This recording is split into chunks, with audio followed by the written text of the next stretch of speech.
Poducer. Telling someone else this, that I love to just slap my logo on stuff, and it's not like an ego thing, but I just like to see like what it'll look good on. I also just like things. It's like I can put it on my shirt and be like, okay, cool, this is my brand. That's it. Like, this is my thing. That's your thing. Yeah. And I think it's signaling, especially in America, is so important.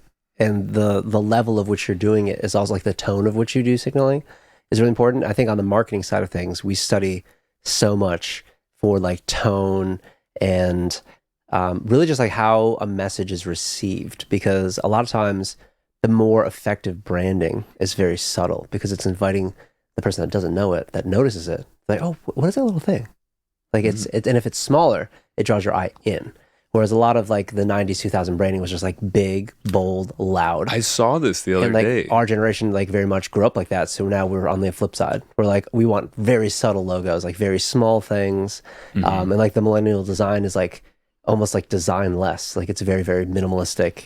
But yeah, with the logo that you get, like, that's sick. You can just kind of play around and see what works. Dude, what you were just saying though about like it's like that's like the branding that I like, but it's not working right now. Branding right now is like personal stories and like, hey, come into my like room and I'm just chilling. And I like things to be like, they look like you put thought into it, and it's a brand. It's not just like this organic, hey, trust me, this is authentic. I like when someone put, all the like bells and whistles on it, or maybe it's minimal, but it's still just like intentional. Yes.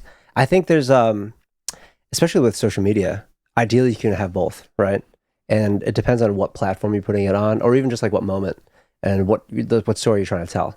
I think I always experience that as a musician too, of like, not only do you have to write the songs, make the beats, put it out, but there's also has to be visual content. People want to be on board with the story of like who you are and all that. So it's trying to figure out, instead of making a full like VH1 behind the music for every single thing, can people get on board with that story with just like little clips? Is it just literally like you get right to the meat and bones of it, of like, oh, this is just the track and I'm already singing?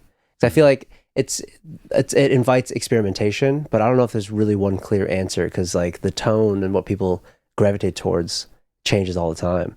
Yeah. So yeah, I mean, I think that's something like me and like all my whole team that I work with, like we're always trying to figure out like what's going to work best, but ideally we're trying everything all the time, and what works and what doesn't we still like doing. So yeah, it's like what's fastest is fastest, what's strongest is strongest, and you just got to like go with that's that. It. Yeah, and eventually maybe you're the strongest and the fastest, but only for a moment. True. True. That's all it is.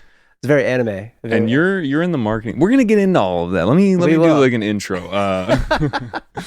Yo, what's up, guys? Welcome to Poducer, the podcast for producers. Today we're joined by Boy Maj. What's up? Yo, what's up, dude? Yo, thank you for being here, man. I'm happy to be here, man. It's great. Dude, it's good to have you. What do you do? I was just saying, you do marketing, you do R&B, but what anything else you got going on? What do I do? I'm a man of many hobbies, many interests. I think, my primary identity, I think, is definitely like a creator. I love to create music, but I love to craft things. I like to build furniture. I like to landscape. Like I've many different hobbies that I think revolve around like skill-based DIY stuff, and I very much put music in that category. But I would say like a creator.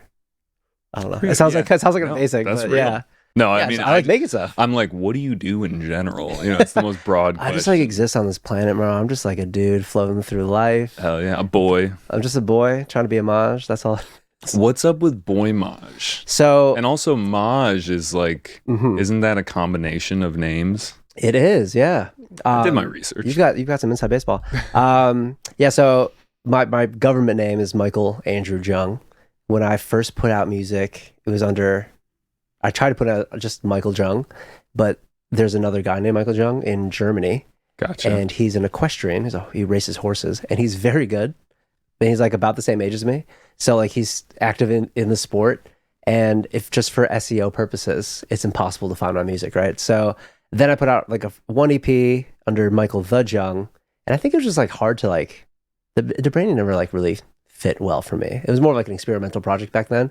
But Boy Maj came when we were recording some of the earlier music and just seeing my initials on stuff. And a friend of mine was like, oh, like, have you thought about going by just your initials? And I never really sounded it out. And it's like, is it Maj? Is it Mage? And I was like, Maj sounds like kind of like fancier, kind of like more European. I don't know. But I think it was weird to go by Maj because I feel like you're inviting people to just like call you that, which is fine. That's what I call you. Yeah. And that's cool too. Yeah. But I had to grow into being comfortable with that. And there's probably older friends that call you Michael. Straight up. Yeah. Yeah. I think I can easily track how people know me in what stage of life based on the name they call me.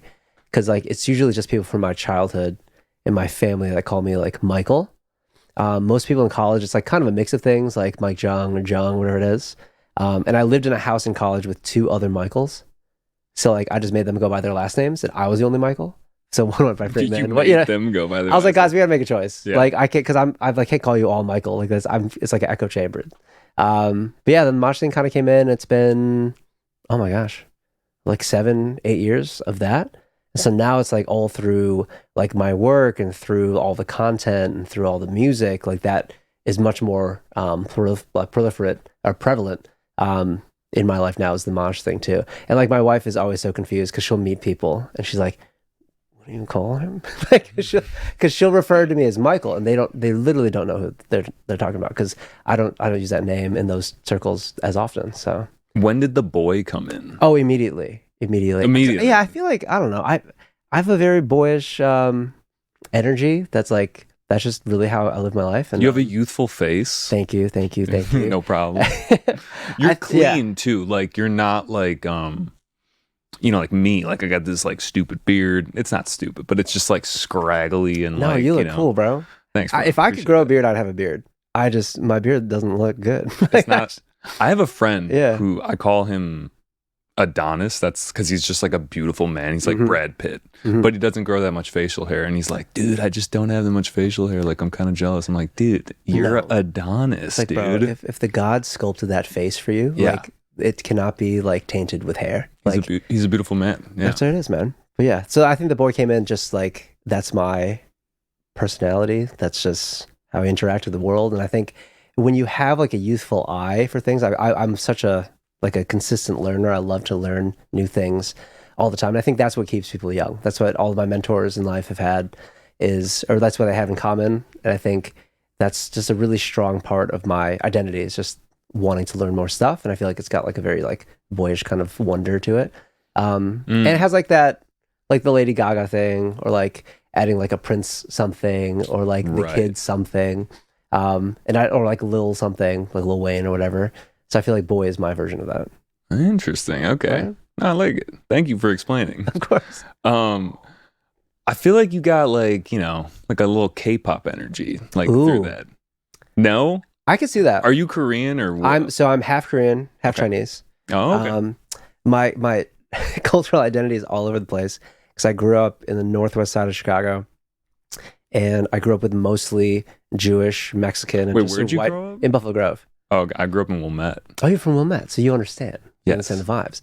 And I think growing up, I didn't even know I was Asian because there weren't other, like my family was like one of the few Asian families in town. Oh. And so like a lot of the kids that looked like me were Jewish because it's like, oh, like kind of olive skinned, dark hair. And like I'd been to so many bar and bat mitzvahs. I was like, oh, I must be on my way. Like I asked my parents, I'm like, when am I going to have my bar mitzvah?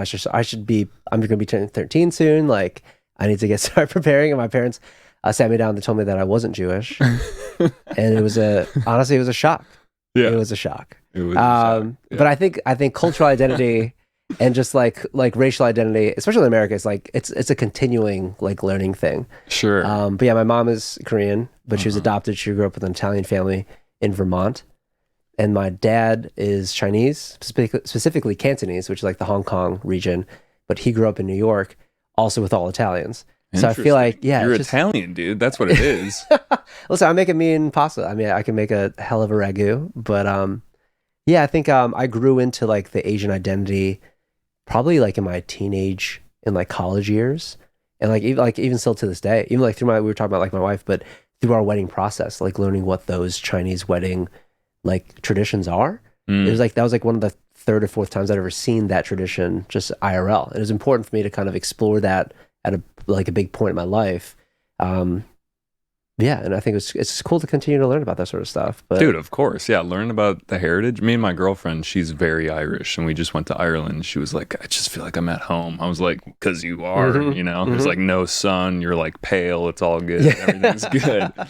That's it, man. I also grew up with a guy who, I don't know, this is all just connecting because you're talking about being a boy, but like boyish and having the curiosity. And one of my friends who's Korean, he's one of my good friends, he was telling me that his brother is more like the pretty boy Korean, and he's like the more like, I don't know what he described. It was self-deprecating in a way. I know exactly what you're talking about. Do you know what I'm talking about? I know exactly what you're talking about. I think I love K-pop. I love K-dramas. I'm obsessed with that culture. I'm obsessed with it too. Even from like a production side. The music is insane, bro. Like, it's ridiculous. Like Twice and like some of these groups have some Blackpink. Blackpink. Crazy. I mean, I like the girl groups maybe more than the guy groups. I need to put you on some guy groups because I felt the same way. Because I was really into like Red Velvet and some of these groups. Because I realized that they work with the same producers that I loved and studied growing up. Where it's like the Max Martin, like and Post, like all those people. But actually, Max Martin? They literally work with like the American and the Swedish producers, and they just bring them all over. Oh, hell yeah. Yeah, and obviously there's a lot of translations and stuff like that, but once you learn how that industry works, it's like, it's very similar to how Hollywood works, where they just import the talent to make the thing as big as possible. But yeah, I gotta put you on some K-pop groups, man. My brother got really into it because he was, I wouldn't say dating, but just like hooking up with this girl, and I like, there's this guy named Ko. Or no, not Ko. No. Fuck, what is his name? He's in Big Bang. He's in Big Bang. Okay. And there's a lot of guys in Big Bang. But he's like the swaggiest of all of them, and he does his own. Fuck, man, dude, it's been a minute. Is it T.O.P.? Yes. Hell yeah. Dude. Hell yeah. He's sick. Or also like G-Dragon. Yeah, sick. So they both came back out because they went to the military.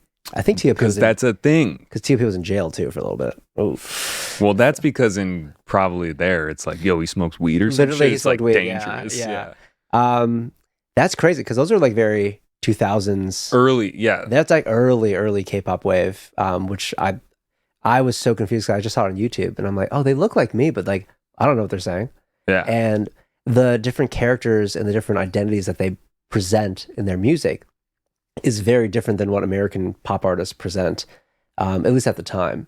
And I was so obsessed with how well done everything was. Like the music was great, the videos were interesting, the production was sick, and like some of it was like not a song that I would ever look up, but because it was in a different language, I was like, I'm into this. And T.O.P. was one of those artists. Yeah, and he's back. He was in the season of Squid Games as well. So he's he's having a hell of a career. He's gonna come back big. K-pop, like they got one of the girls from Blackpink is in the new White Lotus. Lisa, man, I've been watching it. Fire. Yeah. And then also, you know who I like right now is New Jeans. Hell yeah. That's not a deep cut. I don't think they're pretty popular. No, they played Lala famously. Oh, really? Yeah. Shit. I actually was in the sound tent for their show. It was crazy because their English is really good. And yeah, I don't know, for some reason I didn't know. I wasn't super familiar with their music at the time. I knew a couple songs. But most of them have like New Zealand or Australian accents because they go to school. Dude, okay. I just watched Crazy Rich Asians, and in that movie, all of them have like British accents and stuff because they go to boarding school. Yes. So I'm learning. It's really wild too. And it makes sense too. I think when I think of just the Asian population of our world, right? Significantly older, just overall, like time in the game, than America by a long shot. Like for them, like they understand, well, like what elements of culture are important for like driving business or to be successful in this avenue. And I think at some point they all understood if you want to be an international success, you have to be able to speak English and sound like you are a native speaker. And so they would just go to the original source, which is like London or UK. And so a lot of them go to college or they'll have an English tutor that's from England. And so their accent, changes accordingly. And it is kind of fancy. And damn, I'll go teach some people how to speak. I'll give them the Chicago accent. Not that I have like a severe Chicago accent or anything. It's in there. I can bring it out. Yeah. I think for me, I don't know if I have a Chicago accent until I'm with people and we all have the same accent. Because there's certain words and phrases that we just know that people else, like, they don't use. Or I think we just get excited about certain things that other people also maybe don't. Like Malort, dude. No, I don't know. Like, that's the worst thing we've done hot to our dogs, dude. I actually went on like a hot dog tour recently, like my own tour, as in like I just wanted to try the spots. And where'd you go? We went to Gene and Jude's, which I didn't know about. They do a boiled dog. They do, which didn't think I would like as much. But it's like an institution. You go there, they have like a guy on every station. There's also a tiki bar nearby, which I fuck with. Yeah, I love a good tiki bar. I really like Fatso's. Fatso's, cool. Just, I don't know why. I know it's not like top tier. Well, I don't know. It's good. I mean, top tier it's generous. It's a hot dog. Yeah, for the hot dog in general. Like, yeah, if you're getting a Chicago dog in Chicago, like it's at a certain level already.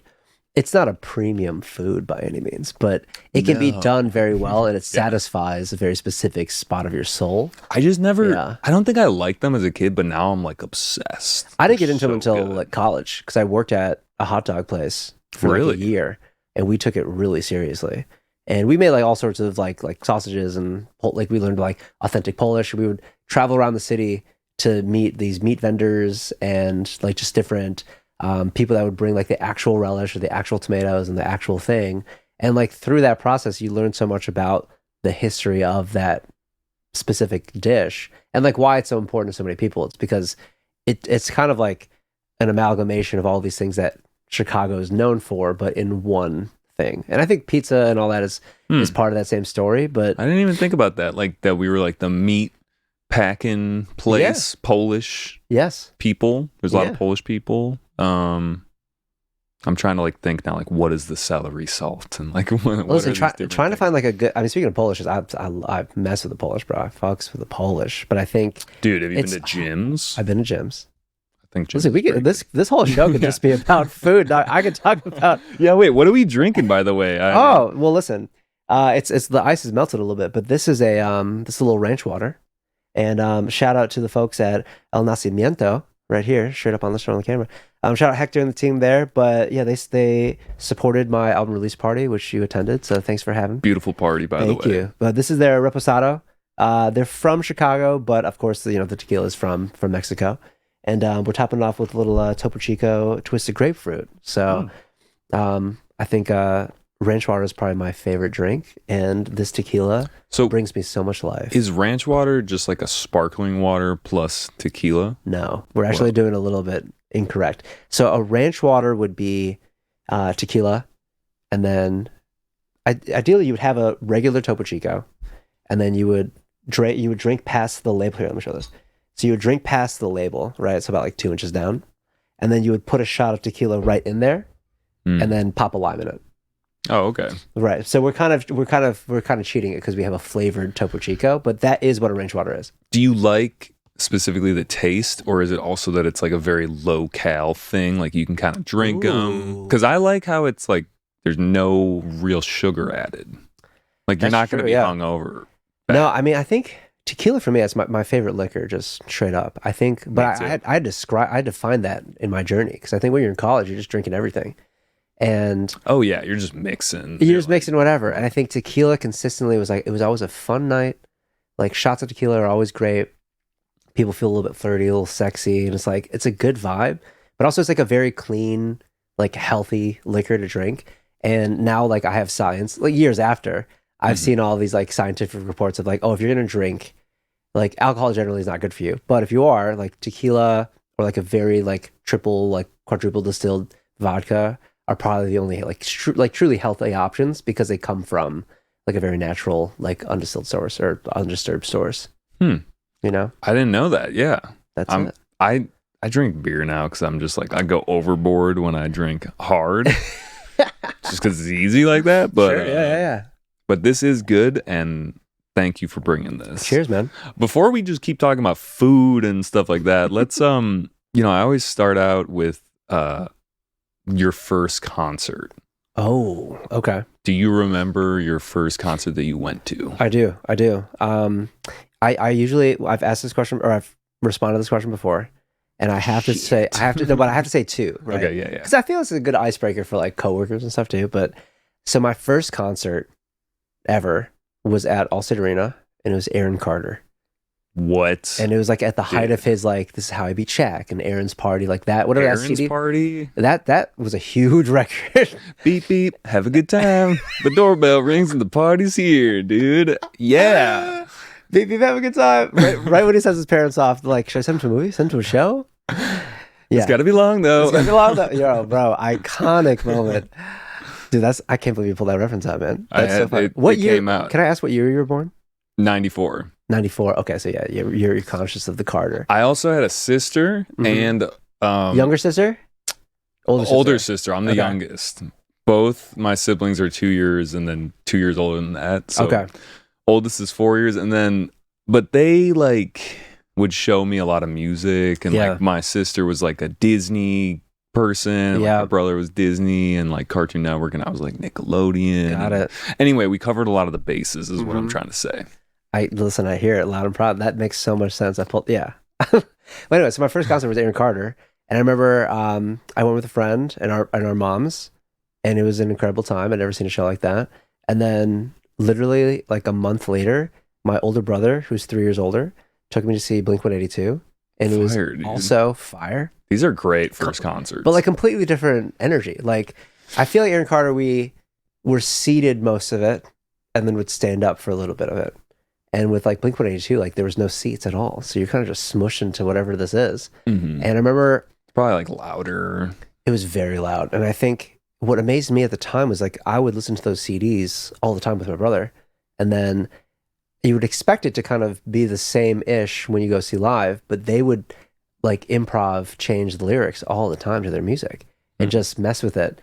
And it was so cool to see that kind of element to the show. I had no idea that they did that. And it's just, I don't know, it's a wild to have those first two as your first concert. Those are great. Yeah. I mean, there's no failing really, but you know, I get jealous sometimes. I'm like, damn, dude, my first concert was The Fray with my mom. Hell yeah. And I thought I've said this so many times on the podcast, but it was supposed to be Fall Out Boy, and I was like, dude, that would be a banger. Also sick, concert. Bro. But like The Fray, I got The Fray, you know, it's fine. Yeah. Everything's cool. Every time I talk about this too, I'm just like, it's okay, Jerry. I'm fine. You're okay, man. Yeah, no, you're doing good. okay. I'm gonna be okay. I see you. Listen, How to Save a Life is a bop, bro. It is a good song. Listen, you can play that right now, and I know all the words, bro. That's the thing.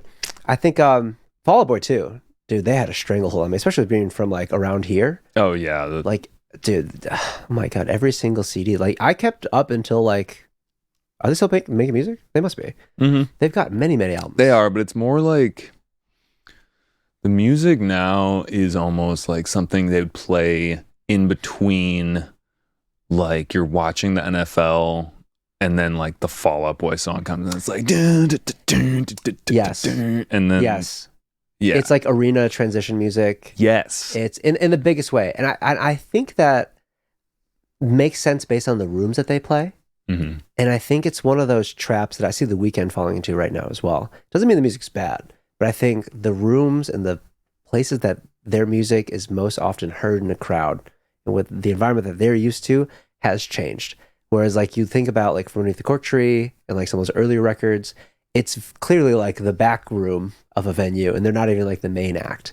But like that's the tighter, sweatier, like barely any lights on kind of vibe. Angstier, and you can hear a lot of that just in the mix.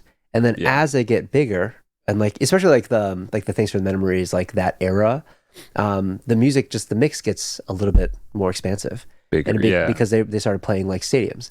And then now for an act that large, they only play the biggest rooms like in the city.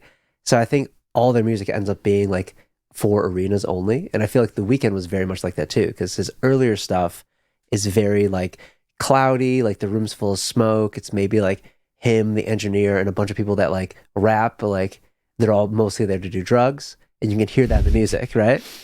And then he starts to get bigger, and it like the sounds become a little bit more pop, It's very much like The Weeknd's kind of talent and his skill and that R&B like unique flavor, but with a lot of pop stylings.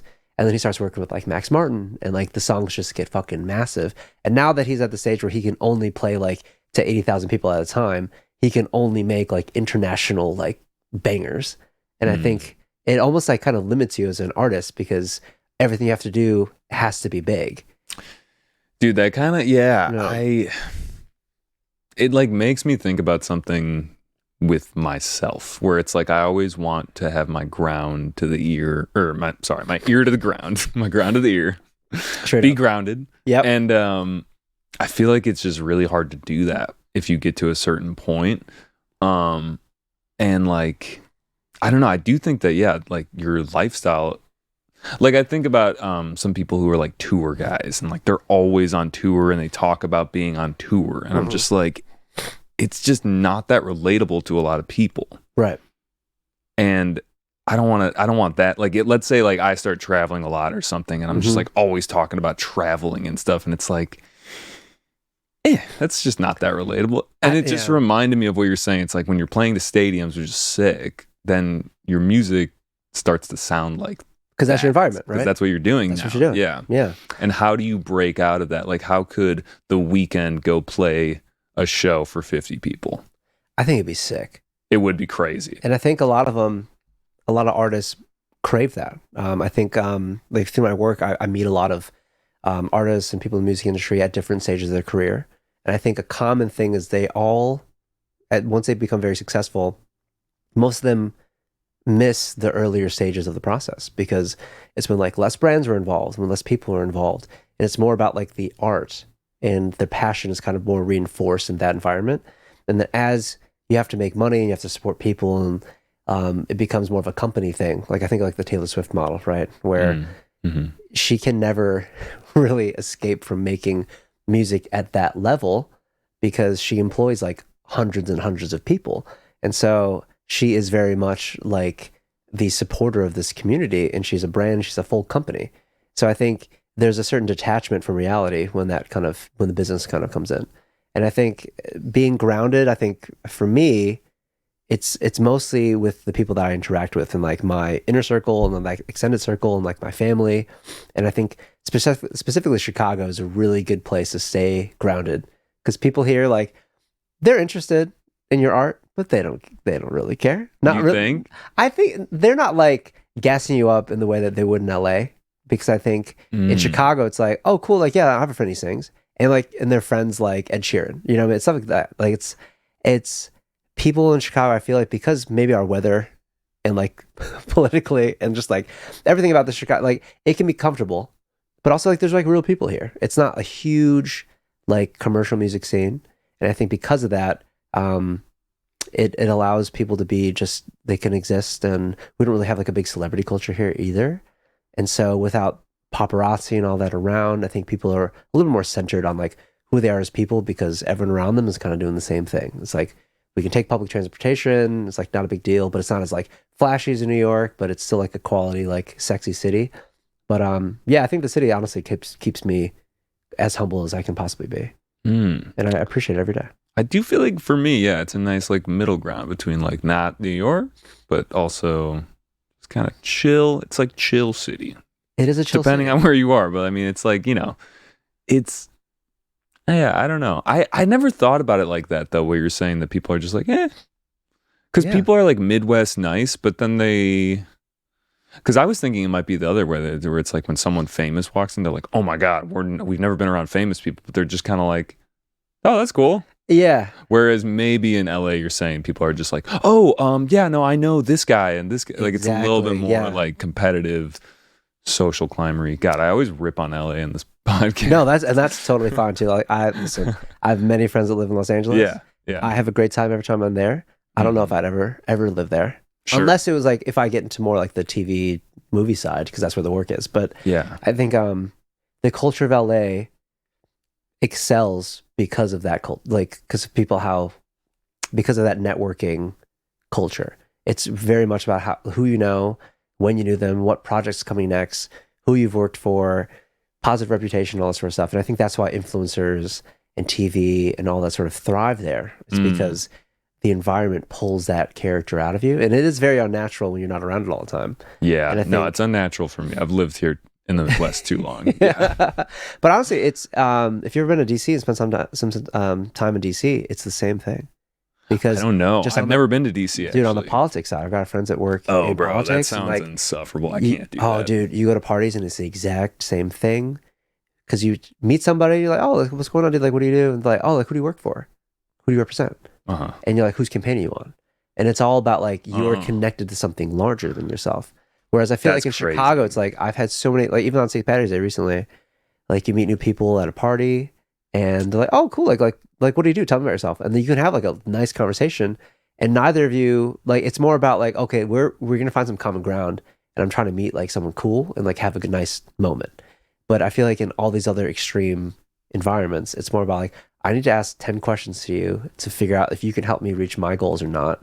And if it's a no, I'm moving on. And they could be polite, but it has that layer all the time. And usually when it doesn't, and when it doesn't have that layer, usually that person's from the Midwest and you're like, oh, cool. Like, what are we doing out here, bro? Yeah, we're Like, chilling, yeah. yeah, like I've met this dude, he was from Michigan, I think. And I was like, yo, this kid's super chill. Like, and he was very talented. He was out there doing music. And then I was like, oh, dude, like, where are you from? He's like, oh, I'm from like Lansing. And I was like, oh, that makes sense. I'm like, so you're new here? He's like, yeah, I've been here for like a year and a half. And I'm like, cool. They haven't infected you yet. Yeah. He's like, I have to consciously turn that on because he's like, I've done the thing where I met someone cool, but I didn't connect with them on Instagram. So I have no idea how to contact that person. And I feel like I lost that thing. So and I won't see them again. Yeah. But I don't know. I love being in Chicago. I would never live anywhere else. But I like to travel. I like to vacation. So. And we just learned we're not that far away from each other, so we can. Dude, I chill could now. take it 606. I could walk here, bro.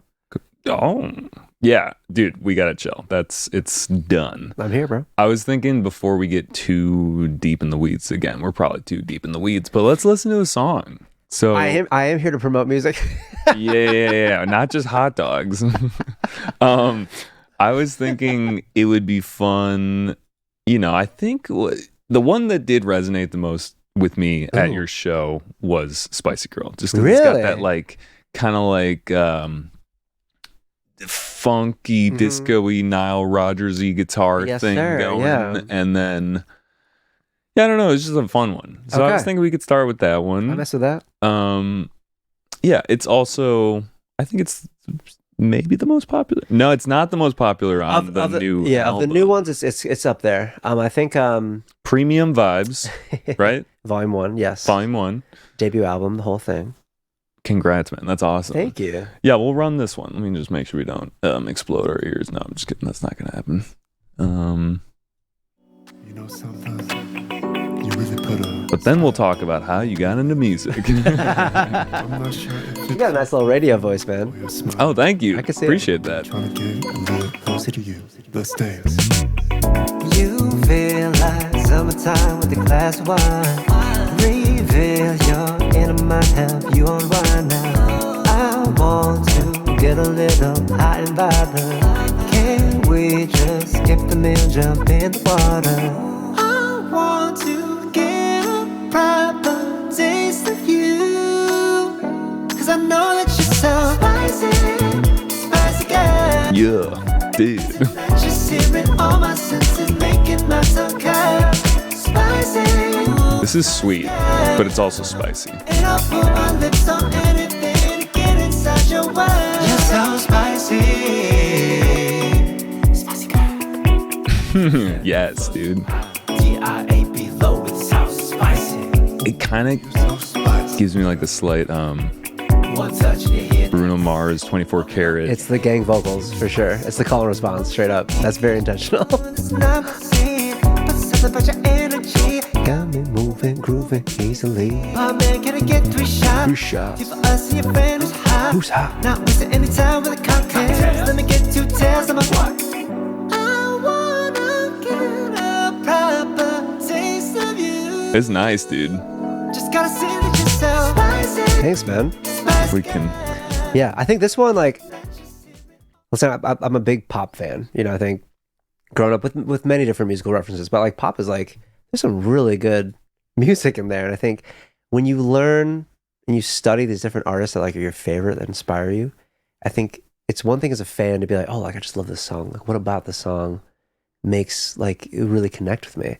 And I think when I was studying like Bruno, studying like Justin Timberlake, studying Michael Jackson a lot, and then going back to like James Brown, like all like the origins of like a lot of the genre, you learn like what tools that they were turning on and using to make these records like really pop. And I think a lot of it was like live drums or a combination of like track drums, and electronic drums, some sort of like stabby key, like a little funky guitar. Like you think about the stage plot, like they've got all those little players on, right? But then the vocalists were what really I connected with, like, especially as a singer. I was like, they all have a really good 4 to 5, backup vocalists that are actively in the song. They're not just like reinforcing the lead. They're doing their own parts. They have a call and response element to it. And I think once I figured out how to layer my own voice in that structure, that's when like the Boy Maj kind of like sound came together, was really through like the vocal production. And so I think that's usually when I'm in the studio with other artists, my biggest contribution is less on I produce as well, but I think that's like my main kind of thing, is how do I take single voice and make it have all these different flavors. And we were talking about our mutual friend Charlie, and I think when I was in the studio with him, that was what I was trying to get him onto. It's because he has a similar voice where it's like he has a nice, sweet, like low, like thin pop R&B voice, but there's so many things you can do with that in terms of the recording process, and I'm just obsessed with making that layered thing. But yeah, stacking those, I feel like thin. If I said it, it would be not a compliment, but thinking about it as like this line, you stack those and it starts getting dense. And like, because if you have a voice that's too like grumbly and like raspy and you start stacking those, it gets chaotic. Yeah. But you have like a more pure tone to the voice. So yeah, dude, I mean, let's wind it back. Let's go to the origins of when did you start singing? Maybe when did you start producing? But like, sure. And then also why like R&B and this style? Yeah. Singing, I feel like I've been singing my entire life. I'm sure a lot of it was not good, but yeah, I've been singing forever. Was in choir and like church choir, school musical. I was in band, played the French horn, I played violin in orchestra. Something about the French horn is just like swag. I don't know what it is. Like that's that. Bro, not the way I played it. I'm not gonna lie. It doesn't look cool to most people, but to me, it is one of the most iconic solo instruments, and people don't realize it's a French horn. Like most of the famous licks from the Star Wars suite of music, like all those lead lines are French horn. Really? Yeah, I didn't know that. So have you seen the John Williams documentary? Of course. Not to go full tangent, the doc, dude. Yeah. It's fire, dude. Also, we're gonna talk Star Wars later. Yeah, we can talk about Star Wars forever. Yeah. But yeah, I think growing up, band was one of my hardest like subjects, and you think like as a musician, you're like, oh, like band must have been like so fun, and it was fun. But I think my French horn was not my instrument. I really wanted to play percussion, but I remember my mom brought me to they had like a fair in like 6th grade, or no, they had a fair at the middle school when you're in 5th grade, at least for my school. When you go to the middle school and like you learn from the older students, and you go and see all the different tables of all the different instruments, and you get to choose the one you want to play, and then you get like you rent it or whatever. And I really wanted to play percussion, and I think the thing that they give you that day is like drumsticks and a little practice pad, and they were out because we were late because we came for something else, and all that was left was like oboe or French horn. And I was like, I don't play oboe. Yeah, fuck so I'm like, oboe. I guess French horn. I've never even heard of a French horn, and I'm like, cool. I guess this is it. My mom was very much this person that was like, she knew that she wanted me to do something and be disciplined in something. And if it's music, she's like, cool. Like, well, it's band or orchestra. You already did orchestra, so like, let's get into band. And she's like, I'm not leaving this fair with nothing. And so we left with the French horn, and I struggled with that thing for literally until like my senior year of high school. I just wasn't great at it. And I'm sure that they do. They have different sizes of the French horn? Yeah, so French horn in middle school is a single horn. So you can hit a full range, but it's just much difficult because you have 3 valves, and then you really want to work on your armature. And then once you get to high school... Whoa. Armature? Armature, yeah. What's that? So armature is like the shape of your mouth and lips. That's how you to like... buzz. Okay. Yeah, so you think about like and a trumpet. It's buzzing? Yeah, yeah. Like you kind of Yeah, it's hard to do without the actual piece. But yeah. when you think of like pressing your lips or pursing your lips together Yeah. and then buzzing, you can make most of those notes and all those intervals just with that armature, just tightening and loosening, and air control and all that sort of stuff. If you think about a bugle, it's just like a long tube with a mouthpiece, but all those notes are made just with right here. Like when people do that vocal warm up. Yeah, kind of like that. Yeah. Yeah, so like it's all about your armature and buzzing. Dude, amateur is my new word of the day. It's reminding me of reticule, you know, Oh, in, sure. video games when it's that little thing. Or like for anyway, keep going. Yeah. So anyways, long story short, you asked about like production and stuff. I needed to know though. Yes. So yeah, growing up, I was like in the musicals. I was in choir. I played violin. I played French horn. Oh fuck, dude. Damn. Yeah.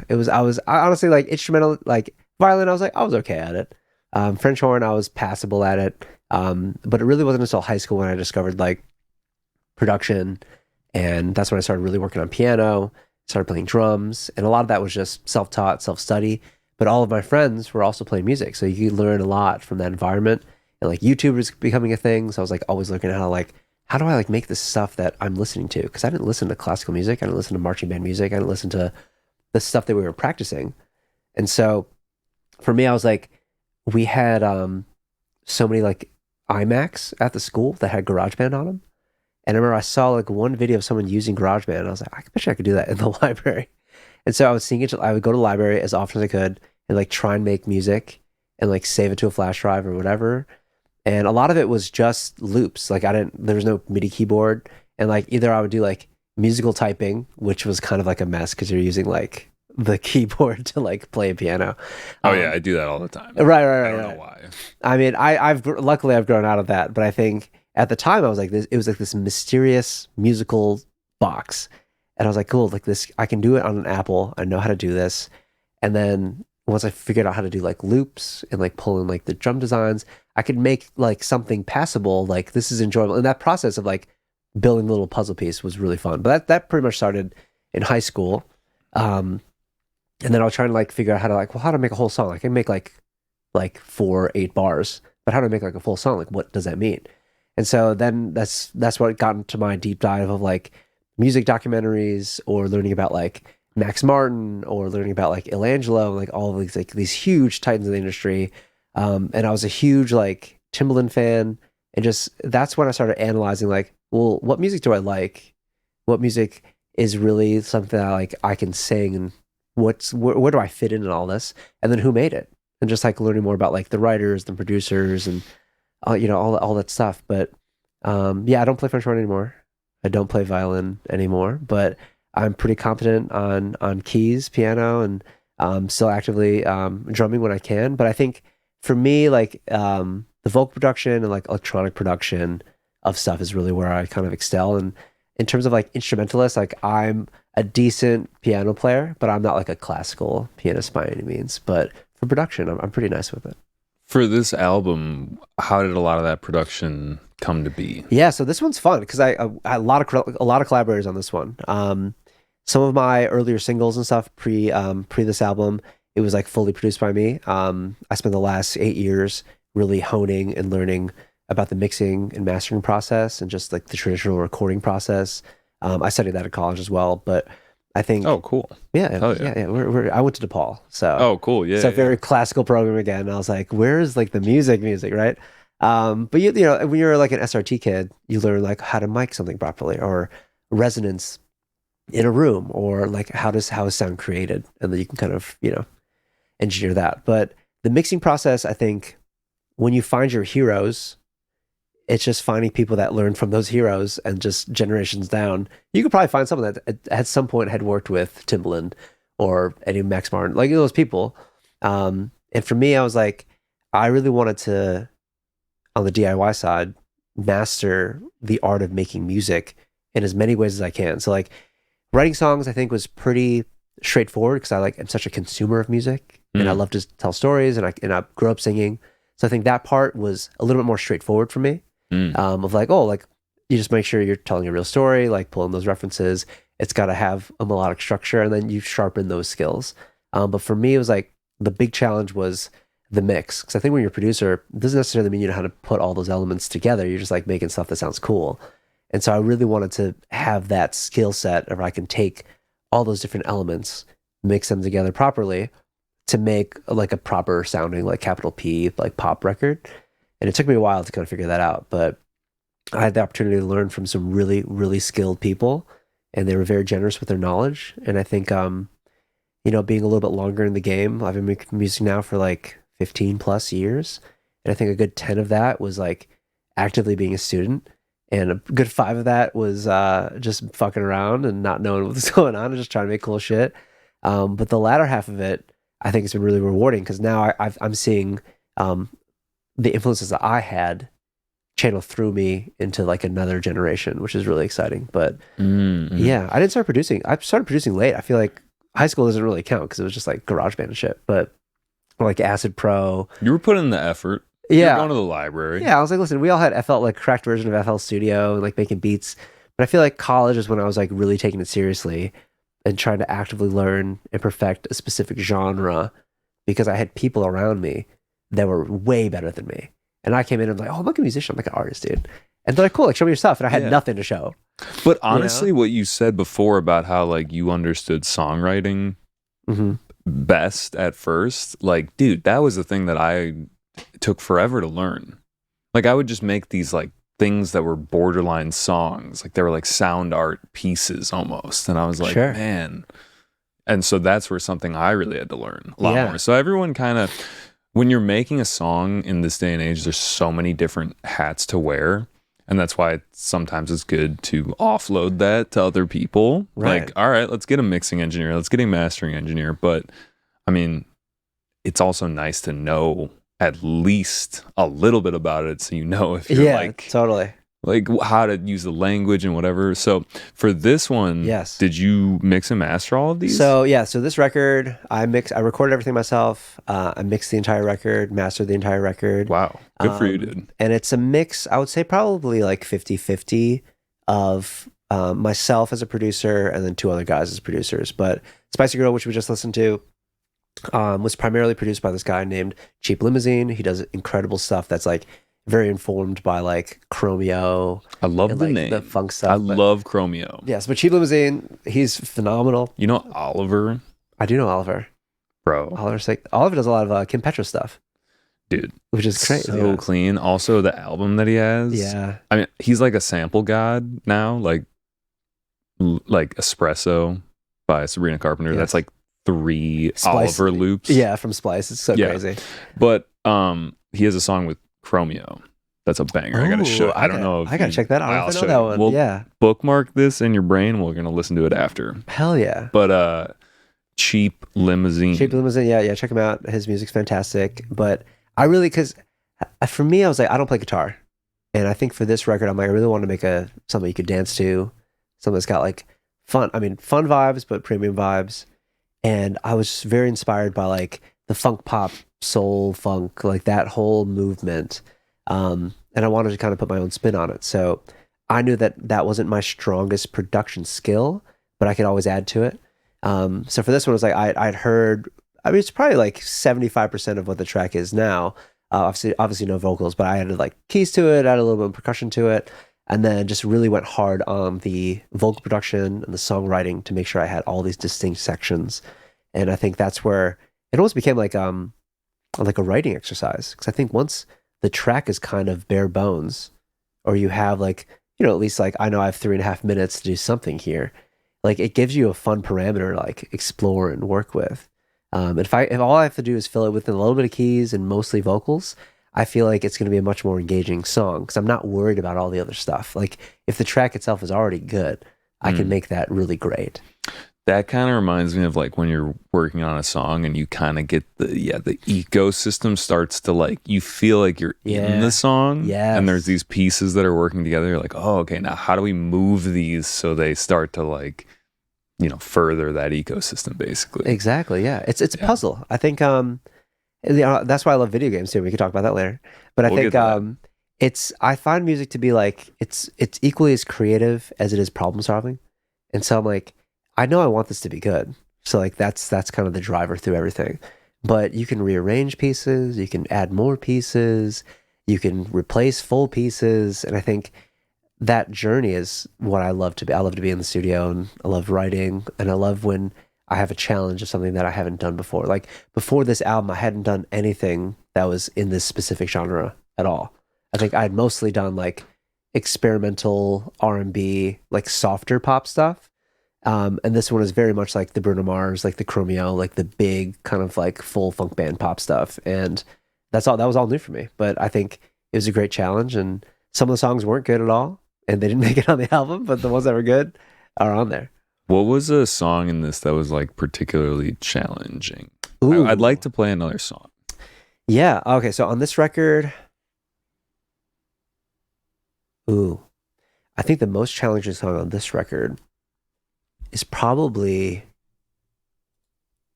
Let's look at that. Let's look at the track list. I want to say it was one of the singles before. Okay. I think it's track 8, right? Track 8 is before. I Get to Meet You. Yeah. So before I Get to Meet You, this track, I fully produced that one. That's the song that I started playing on piano and vocals. And I think a lot of my music that's a little bit more like mid-tempo, like that 100 BPM kind of set, is like more like piano ballad kind of stuff. And that one, I wrote the whole song on piano and vocals, and I just had it for a while. And it's very much like that heart-longing story of like an unrequited love. And so I was able to fill in a lot of those blanks and take influences from like friends of mine and like pull them into a story. But I think the production of that one, because I did it all myself, I never got the mix right. Like the first demo I like really liked, and then I messed with it and I tried to re-improve the some absolute stuff. Worst. Yeah. That's my least favorite thing about mixing. You do like 3 hours of work and you're like, well, it sounds worse. Yeah, it sounds worse, bro. And it's like, oh, maybe it's like a... That's like going back to what we were talking about in the very start, which was like faster is faster, stronger, stronger. Like better is better. And if you do something to the mix and it's not worse, yeah, you got to go back. Yeah, and I think my breakthrough moment for that song is because I had the drums, I had the keys, I had like the little plunky things, and I had the full structure, and I had all the vocals down. And I'd sing that in a more like kind of breathy, airy kind of vibe. And it never really just like hit the way I wanted it to hit. And I think because it has 808s on it, but it's like a softer song, it was just like, it was a little confusing. And so the breakthrough moment for me was when I played it for my buddy Dan Overstreet, who played guitar in my band here for the Premium Vibes show. And he's a phenomenal bassist, musician, keys player, guitarist. But I was like, dude, this needs guitar. I think it really does. And I'm not a guitar player, so like, what do you hear on here? And he did so much on that record. He does rhythm, he does a little bit of lead, he does a little of electric. He did like these reverse chords where we would do like a full strum and a full riff on the guitar, and then they would chop it into different chords, and then reverse them, and then put them in order. And there's like one little it's maybe like we did all that like hours of work for like 8 seconds of music, and it's like one of those things where like the flavor just like really hit. And so like he was really my breakthrough moment to make that song finally where I wanted it to be. Should we give it a quick little listen? Yeah, let's do it, man. Let's do it. Okay.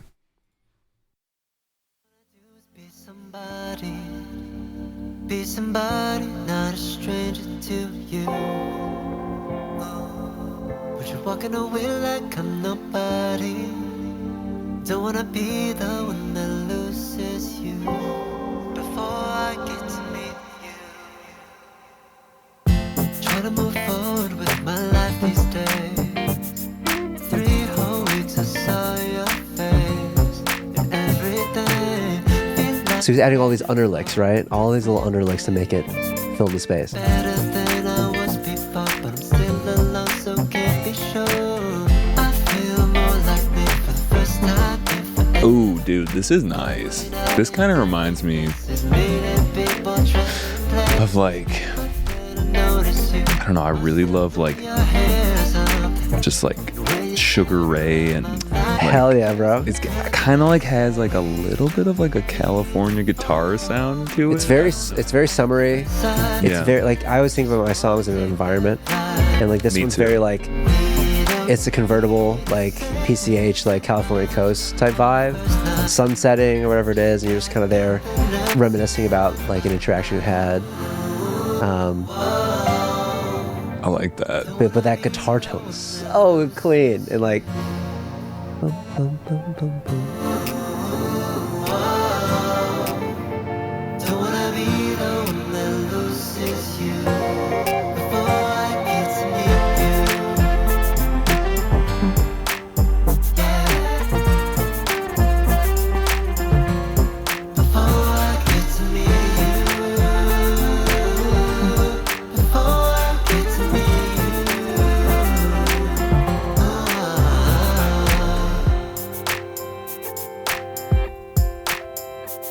That's the reverse chord I was talking about. That's dope. It's such a crazy little thing. And yeah, he learned that in college. He's like, yeah, let's do that. Dude, that felt so 90s, and I love music from that era. Yes. And he's like a big John Mayer guy. So I was like, cool. Like, yeah, give me all those. Give me all of it. Yeah, love John Mayer. Okay, I'm gonna pause this, Sure. and then we're going to For Life. Okay. Before we go into this, so you got this placed in a television show Yeah. called, what was it? Love is Blind. Love is Blind. Yeah, Yeah. which is It's crazy because it's a show that Big people, show. like people watch. I was like, yeah, oh, it's like you a should- real yeah. show, dude. It's a real show. Yeah. So For Life, I put out as a single, and writing wise, I wanted to have. I was just going for like environments. I'm like, dude, I'd been to so many weddings. I'm like, do I have like a wedding, like a song that can just be played at any wedding, or is this? It's kind of fun. It's like love themed. It's danceable. It's like, you know, it's not explicit. It's just like a fun, like romantic kind of vibe. So like I set out to write that exact type thing. And it was, I always call it like white wedding, like Ed Sheeran, like capital P, like stuff. But so For Life came to be, and I wrote the whole song about my relationship with my wife and about our wedding process, and it's very you know, a personal moment for me. But I put it out just to kind of have that thing. The album art is literally That's sweet. a photo from Yeah. our wedding. Yeah, so I thought, Are you a romantic? I forget I am sometimes, but yeah, 100%, dude. Like I love love. It's great. That's awesome, dude. Yeah. I'm so pragmatic. It's like bad. I'm just like, but why would we do that? See, You know what I mean? listen, I have elements of that as well too. I think it's like everything. Life is a balance, right? I'm not all one thing at all times, but I think I know. Yeah. I can be a sweetheart. Like it's not my natural inclination. I'm like, well, but that seems wasteful. that's fair. I feel like both. So my wife and I are both. We're not huge on like big unnecessary like love bomb gestures. Mhm. Like we don't celebrate Valentine's Day. Really But interesting. we love to take time for ourselves. I think we prioritize like connection and moments and spending quality time with each other. I think a lot of people a lot of people think of big romantics as also like big gift givers. And so you think about like love languages, right? Like yeah, I'm not like that. Yeah, and I'm a I- time giver. yeah, it's like, listen, if I'm invested in you, it's like I want to spend a lot of time with you. I want to have really good conversations. I want to experience something with you. I want to go on a trip. I want to do an activity, whatever that is. And I think our love language is very similar like that. So yes, I think we're both quite romantic in that sense. Mm. But yeah, the song came to be. Very proud of it. And it's honestly it's one of my like harder to sing songs because I'm pretty much belting my face off the entire time. But when the song was finished, we put it out as a single. We started filming a music video. We actually just finished up. We showed it off at the party. But then through that process, we've been working with a couple different sync agencies. But there's one here in Chicago called What Up Pitches. Celia and her team are fantastic. But we've been friends with them for a long time. And What up, pitches? What Up dude? Pitches. I And like that. yeah, and they're fantastic. They're super sweet. And the business model is very straightforward. But they have a lot of placements on like Netflix and like NBC and stuff like that. So they have pretty much anytime I finish a instrumental, anytime I finish like a full song, I put it up into their catalog. We'll sort it and tag it by like mood, BPM. The lyrics are on there, so if they want to pull like key phrases, and so they pretty much have like all the metadata for every song I've done. And a lot of stuff is like not even like Boy Maj labeled stuff. It's just music that I made. And so they will go and just actively shop that based on prompts from the industry. So they've put a lot of stuff on Love is Blind. I was very fortunate enough to have one on the season finale of this past season, which is like so exciting because we found out like maybe a month before it went live. But that season comes out like real quick because it's on Netflix. So we found out like maybe a week before they started the show. And then by the time the party happened, it was like 2 weeks after the episode went live. So it's just really exciting because it's kind of surreal when people that you haven't talked to since like high school are reaching out to you, being like, yo, I saw your song on Love is Blind. I was watching with my girlfriend and stuff like that. And I was like, that literally is crazy. Because Did they know? Because I know you made like a reel and you were like, yo, like, I didn't, because hadn't made it yet? we weren't allowed to say anything until the episode went live because it's the finale. So if I tell you like the scene or the people that are in there, there could be some spoilers, and I want to ruin it for people. But yeah, once it went live that weekend, I was making a ton of content, and it's so crazy to see like people like tagging me on their story, and people I didn't think that listened to my music, that I was just like people I knew, right? But like those people like kind of like supporting me and like, you know, sharing it with their friends and telling their family members and coming to the party and be like, yo, I showed my mom, I showed my aunt. She loves the show. And on top of that, it was a song you made for your wife. Yeah. So it's like got a lot of specialness packed into it. That's awesome. And for a show about love and a show about like getting married, and like the lyrics are literally like, you know, I'm in this for life is kind of like the whole vibe. It's really special. And we'd finished the music video like right before we got that announcement, and we had added a couple like drone shots and like some cool stuff. And we intercut scenes from our actual wedding. And so it almost looks like a Love is Blind episode, and we didn't even intentionally do that. But it has the same kind of vibe and feel. So that music video actually will come out quite soon. So okay, we don't know when this is going to come out, but go check it out if it's out, and we'll put a link. That's For Life by Boy Maj on my YouTube. Let's hit I want to get a little taste of this. Please. Calling all my friends, said I got the ring. All love all day, man, you did the thing. Never seen your mouth smile, oh so I said God was on our side, oh yeah. Occasion looks my way, feel like I only wanna spend all my days. Encapsulate this moment when you come my way. I'm still amazed, I hope that you say we can stay forever. You want me to wonder our love's getting stronger. Feel like we're in this for life, for life. You want me to wonder our love's getting stronger. Feel like we're in this for life, for life. Know that I found someone. I can totally see this at a wedding. Yeah, it's like the exact tempo, and like that's all very intentional. But I think, you know, I approach everything like a project. It's like, here's the challenge. Like I want to excel at this specific sound. Let's put all of myself in there, pull my real stories into it. And I think that's the best way to make music for me, is like, it's an authentic story. Like I'm pulling from my own references, and I'm trying to create this specific thing. And I think when you have that guiding light, it's like, you know when you're making the best choice or not.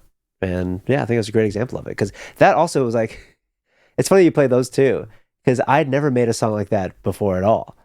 And then, yeah, and it's very validating that like someone like bought it for a TV show. Yeah, You know? it shows like the kinda crazy. range. Because like the first thing we started with was, you know, very fun and just like completely different. And then like Poolside, I remember that one too. That Sure, one's yeah. kind of like, maybe we run it real quick just to like get a little sampler going. Yeah, please.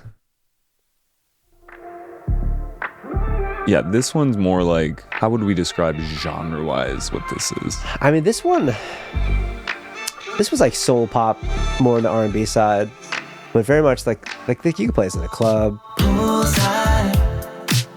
When the sun goes down, we'll bathe in the moonlight. With you by my side, I know that I will be alright, alright. You could two-step to it, so it's got a backyard party kind of feel. Just you and me tonight.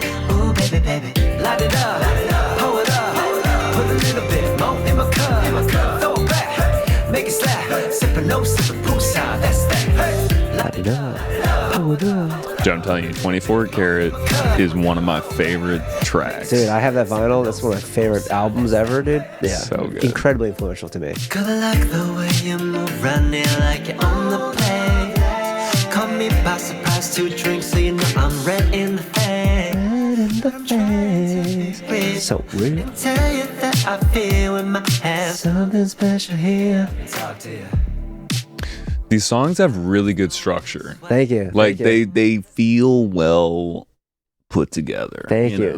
The arrangement, I think, that took me the longest. Just in general, Dude. to like, I had to study so many songs. Yeah, And that's just, like the hardest part for me, honestly, is just being like, okay, what could go next here? Because now there's a million options, Mhm.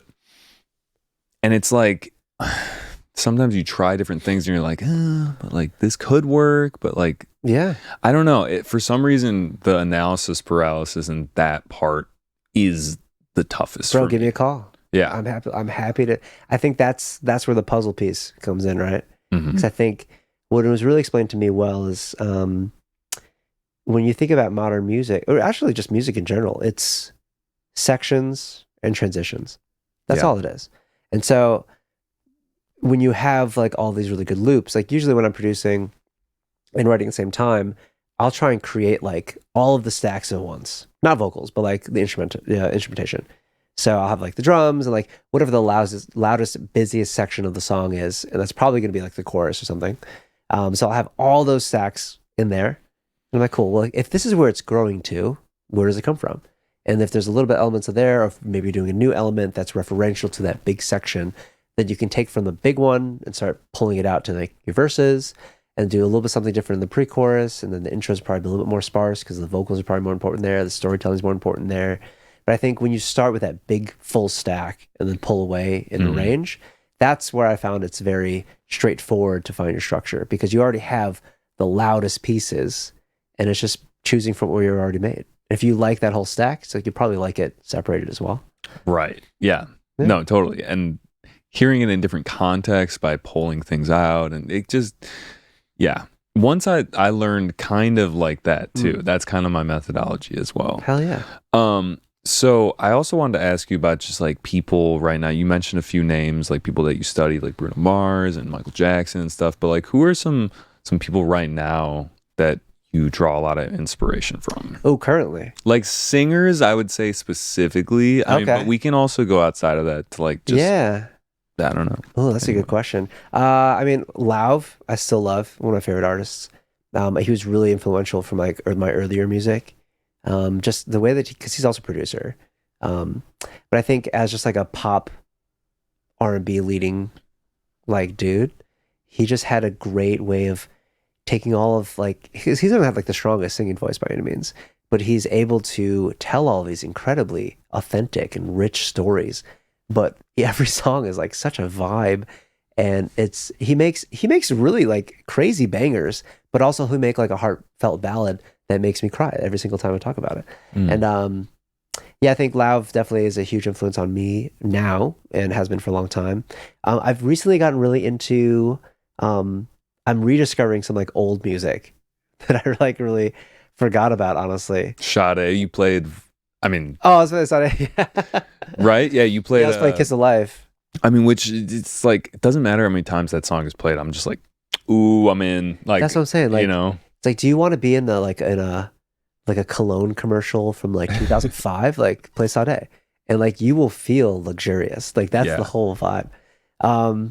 I think vocalists. I mean, there's so many people that are doing really good stuff now. I mean, Bieber hasn't done anything in a minute, but are we worried about Bieber? I don't want to date this. I try not to talk about things that are too current, but like, oh sure. I've seen some like conspiracies. Listen, Bieber. Well, the thing with Justin, right? I think I don't know this man. I would love to. JB, he's had a hard life, man. Dude, he also got popular when he was so young. Yeah, he got popular when he was really young. He's had health issues. He's had addiction issues. You know, he's a father now. He's married, and I think he's taking the first time in his life to figure out like who he is, and I think a health journey is part of that as well. Like, and I think now he has like the support to kind of explore who he is as a person. And I think I always try to give people that are going through that journey like a lot more grace. Benefit of the doubt. Yeah. I was like, dude, like we have no idea what he's also going having all these cameras in your face and all that is He's so literally obnoxious. one of the most famous people in the world. So it's Right, like yeah. any sort of personal growth is really tough when all those cameras are on you. But I think It would make me spiteful. I'd be angry. And yeah, absolutely. And especially when you're known as like the good, like pretty dude, it's like it's hard to show a range of emotion because people like reject that. Like they're like, oh, you're an animal. Like why'd you act you like were that? so You're like, dude, innocent. You're like, I'm a human. Like Same thing with like the Disney stars that come out and then they start like showing their Exactly. ass and you're like, whoa, what is going I'm like, on? dude, Booty was there the whole time. I just, Yeah. you know what I mean? But I think, yeah, Bieber vocally, and I really always, when people that know, they know. But if you are an R&B kid, or if you're a pop kid even, Bieber delivers so much, like S tier level vocals in the studio. Live, I mean, obviously, like they're making him dance and all sorts of stuff. Like he's not gonna sound incredible, but like he's a phenomenal vocalist, and he writes a lot of those melodies. He writes a lot of lyrics, and I think when I was studying like the Changes album or the Purpose album or even the Justice album, he does many different genres within the umbrella of pop, and he does each of them at an exceptional level. He does a lot of incredible ad libs. He does a lot of like really strong, just like single lead vocals with no supports at all. And so, like for him to be able to fill a full record, it's not an easy task, and he does it all very convincingly, very well. He does a lot of hip hop and stuff like that too. But like for me, it's like when I think of Bieber, I think of all the different flavors he can deliver to you. Like he does that low, breathy, like sexy stuff very well. He also belts his face off and does like power, like dance stuff very well. He can do EDM incredibly well. Like I like for all the genres that I love and want to pull information from and like stuff that I want to create for myself, like he's already mastered a lot of that. So as a modern kind of example of an artist that can do a lot of it, even though he's much younger than me, I find him incredibly inspiring. So I wish him the best, of course, and I hope we get another album soon. But yeah, his shit slaps, man. We can go through some like some deep Bieber cuts that you may not know of. He's got this one. I think it's with Skrillex. Is it not the? Is it Don't Go with Don Toliver? Yes, dude, I knew that it. one's such a banger. I dude. love Skrill too, so it's like anything he does, I'm kind of into. Drum design on that record is crazy because it seems so simple, and you listen to it, you're like, Skrillex is one of the best drum designers just in general. Also the like cadence of the melody, it's like like it's just very, I don't know. Yes. I don't know. It's like that triplet field kind of thing. But anyway, that's a banger I heard the other day and I was like, oh, I forgot about this one because it was just a single, I think. Yeah. And the video is kind of weird. It's just them with like they're just like a Ford GT40 in a studio, and they're like, okay, well we have to put a video out, I guess. Yeah. But yeah, that was really good. Private Landing. Also Don Toliver. Is sick, but Private Landing. Also with Don Toliver and Future.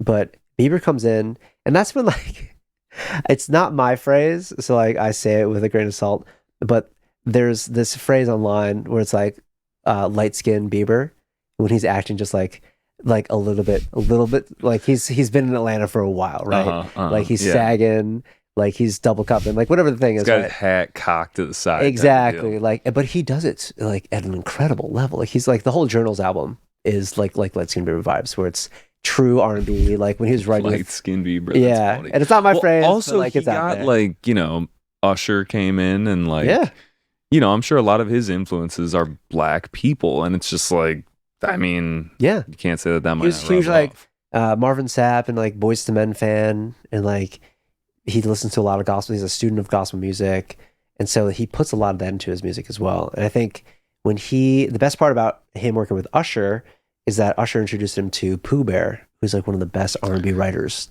of all time. I've heard of this guy. And so Pooh Bear pretty much wrote all of Journals, and all of the songs that you really like all the Khaled songs, like all those hooks, those are all Pooh Bear hooks as well. But you can hear a lot of that phrasing and that styling.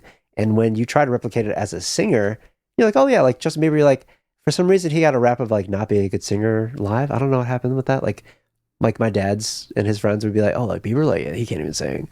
And then you listen, Dad, shut up. And if you try to sing along with some of his music, you're like, this is very hard. Like, what do you mean? So for me, it's like I'm such a believer in that way. But he's influenced me in many ways. Pooh Bear as well as just as a songwriter, but he can really flow on very, very wordy sentences and just weave in and out of there, find that pocket, and it's just great. But He makes really hard music sound really easy. Mm. And I think just that's the coolest thing. Yeah. Dude, maybe to wrap up, because we got some other things to talk about. I Sure. want to talk about Shure. Ooh, actually, could I pee before we do that? Yeah, Cool. of course. Give me 1 second. Yeah, do your Thank God thing. we're not live streaming. Yo, what's up, guys? It's your host, Jerry, again. I really hope that you're enjoying today's episode. I know that I enjoyed having the conversation. Just gotta be that squeaky wheel here and let you guys know to please go subscribe, hit that like button, leave a comment. Honestly, the 5-star reviews on the podcast platforms, that's big too, because otherwise just doesn't get promoted, and it's, we're fighting that upward battle. That uphill battle. But yeah, I know you're just thinking in your head like, Jerry, can we get back to the episode? Yes we can. All right. I was just singing Yummy. I don't know why it was stuck in my head. That song gets so stuck in my head. Dude, Yummy's an earworm, bro. That record is so good. Habitual, which I think is the first song on that record, is one of the best like pop songs I've ever heard in my life. It is so good, and no one talks about it. I don't know. Yeah, let's bookmark that one too. Yeah, please. To the brain. We'll get to that. Yeah. All right, we took a small little break, but we're back. And one thing I wanted to ask you, just to kind of wrap up this premium vibes section, and if you were just to like see something in the wild, and you were like, "That's a premium vibe," like what would that be? Ooh, so for me, it's a feeling, right?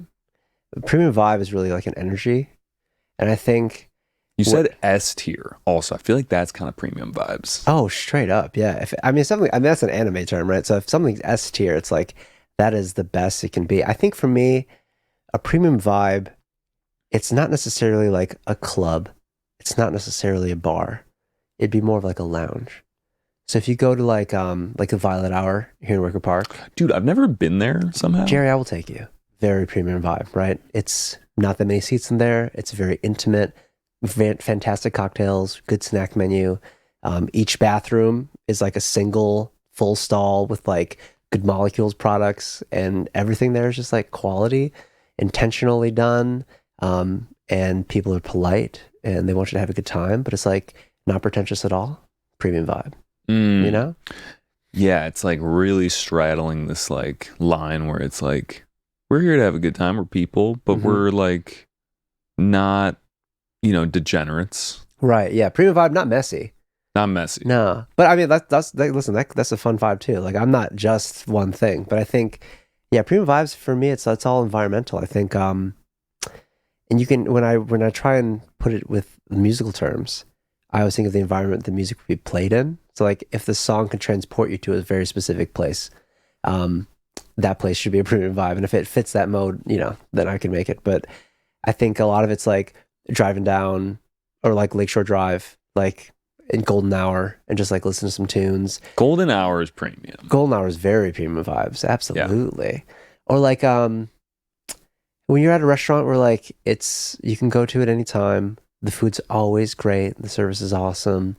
And you leave and you're just like, it was a great conversation with whoever you were with. The food was good. Drinks were great. That's premium vibe. And like, you might not know it at the time, Yeah, you got to be in it and then you can analyze it later. Yeah.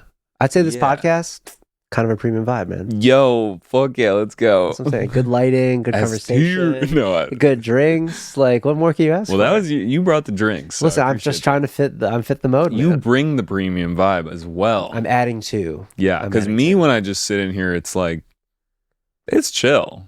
Yeah. I don't know if it's even on a rating system when I'm just chilling in here, but it's like, it's good. Okay. Like I'm having a moment with myself. I'm tranquil. You got to enjoy your life, man. I think.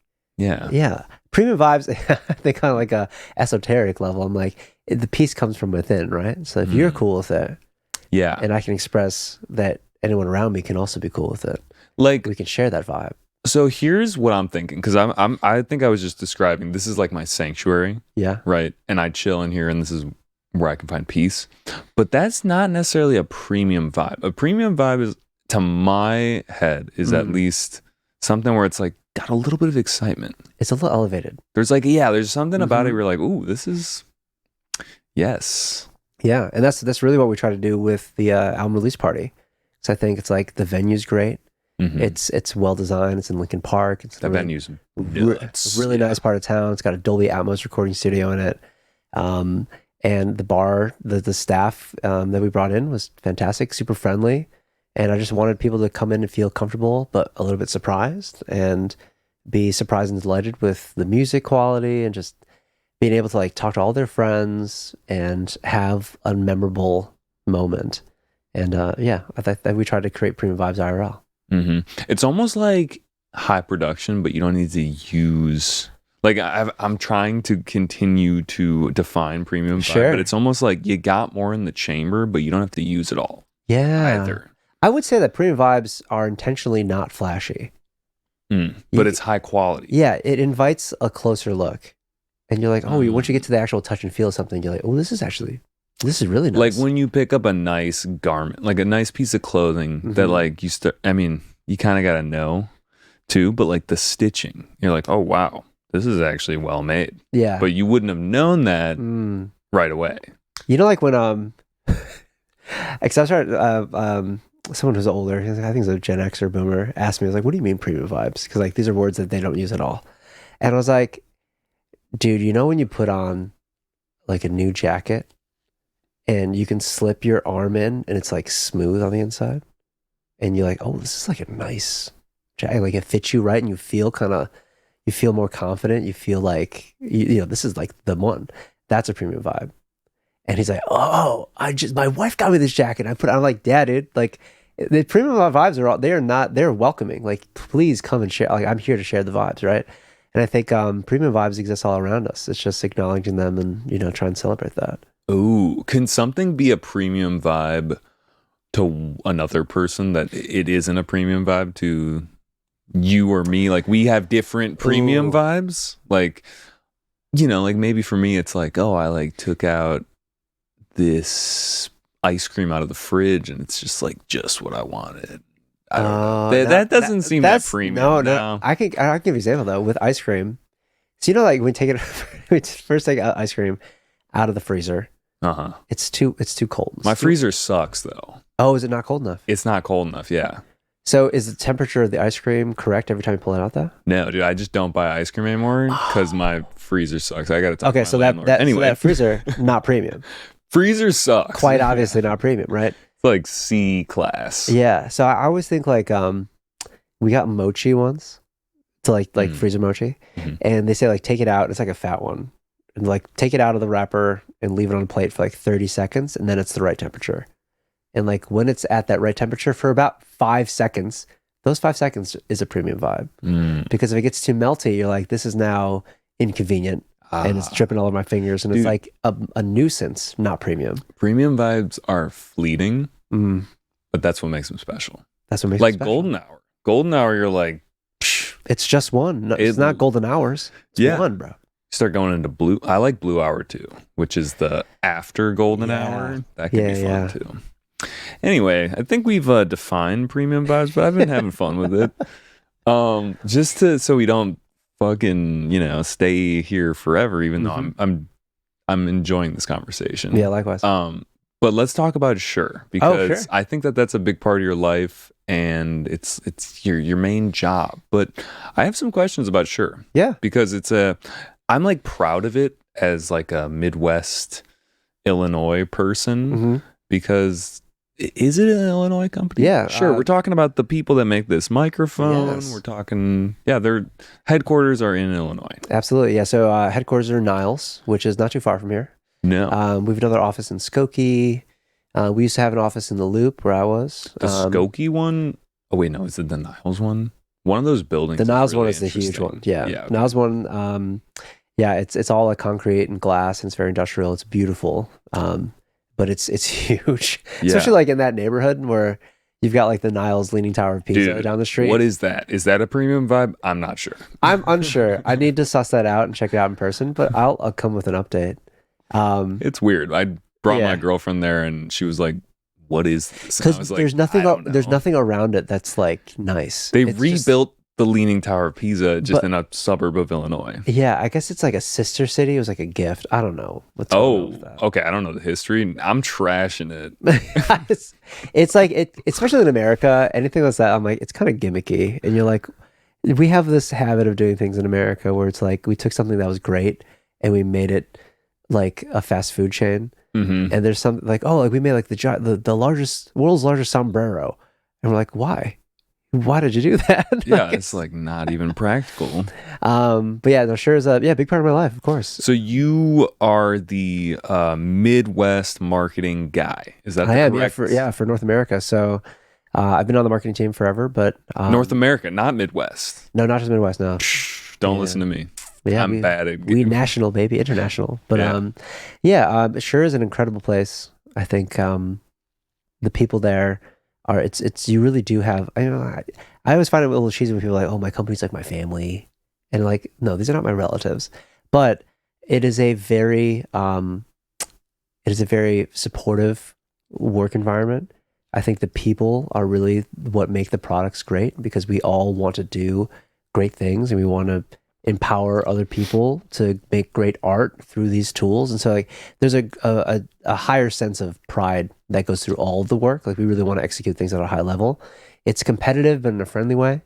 And I think on the marketing side, I've been able to really be part of these awesome projects of bringing new technology to the market and finding customers and finding the experts that are familiar with that technology, but surprising them and delighting them with what we can do with it. Because the company is it's 100 years old this year. So we're doing a whole 100th anniversary campaign, and it's you see that age in the gear. Like we don't make stuff that's gonna break. Like we really make. We stand behind all of our products, but like even the SM7B that I'm talking to right now, pretty much on every premium podcast that premium exists. vibes on podcasts. Yeah, I saw a stat. It was like 75% of podcasts that are monetized are on a Shure SM7B. Wow. And it's just like, And not every podcast, but all the ones that make money.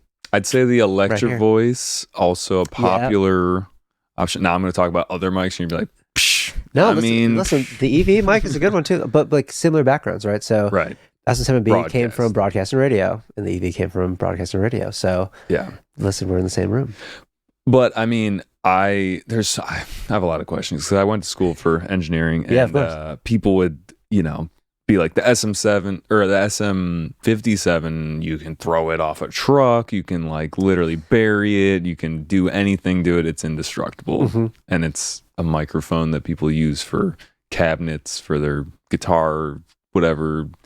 A lot of stuff like that. The SM58 is the mic that you see every performer using, or some iteration of that, on every stage around the world. Yeah, I think we have some iconic products, especially for musicians, vocalists, and all sorts of type of things. But we are at our core a technology company, and we've made some incredible advances in like wireless sound, in conferencing sound, and all these sort of different elements of audio, video, AI as well now too. But our core thing really is to make quality approachable and accessible to everybody. So like our stuff it's a premium price point. We keep talking about premium. Our stuff is not inexpensive, but it's not the most expensive thing. Yeah, because you can really go like full bells and whistles, and like maybe it'll get you a little bit more panache, or it's a little bit flashier. But that's not really our style. Our thing is like we make solutions, we make tools that are going to get the job done in a really, really well done way and be consistent and reliable. And pro audio, like, God, there's so much stuff to talk about. It's like, like there's the Neumanns, there's mics where they don't even make sense anymore because they're tube or they're just so old that it's like these mics are quite old. This technology. So we have a new version, but the original SM7 is from like the 70s. And it's pretty much been unchanged this entire time. Like the SM7A, or I think it was just SM7, came out like the early 70s. And then the SM7B came out when Michael Jackson was recording Thriller.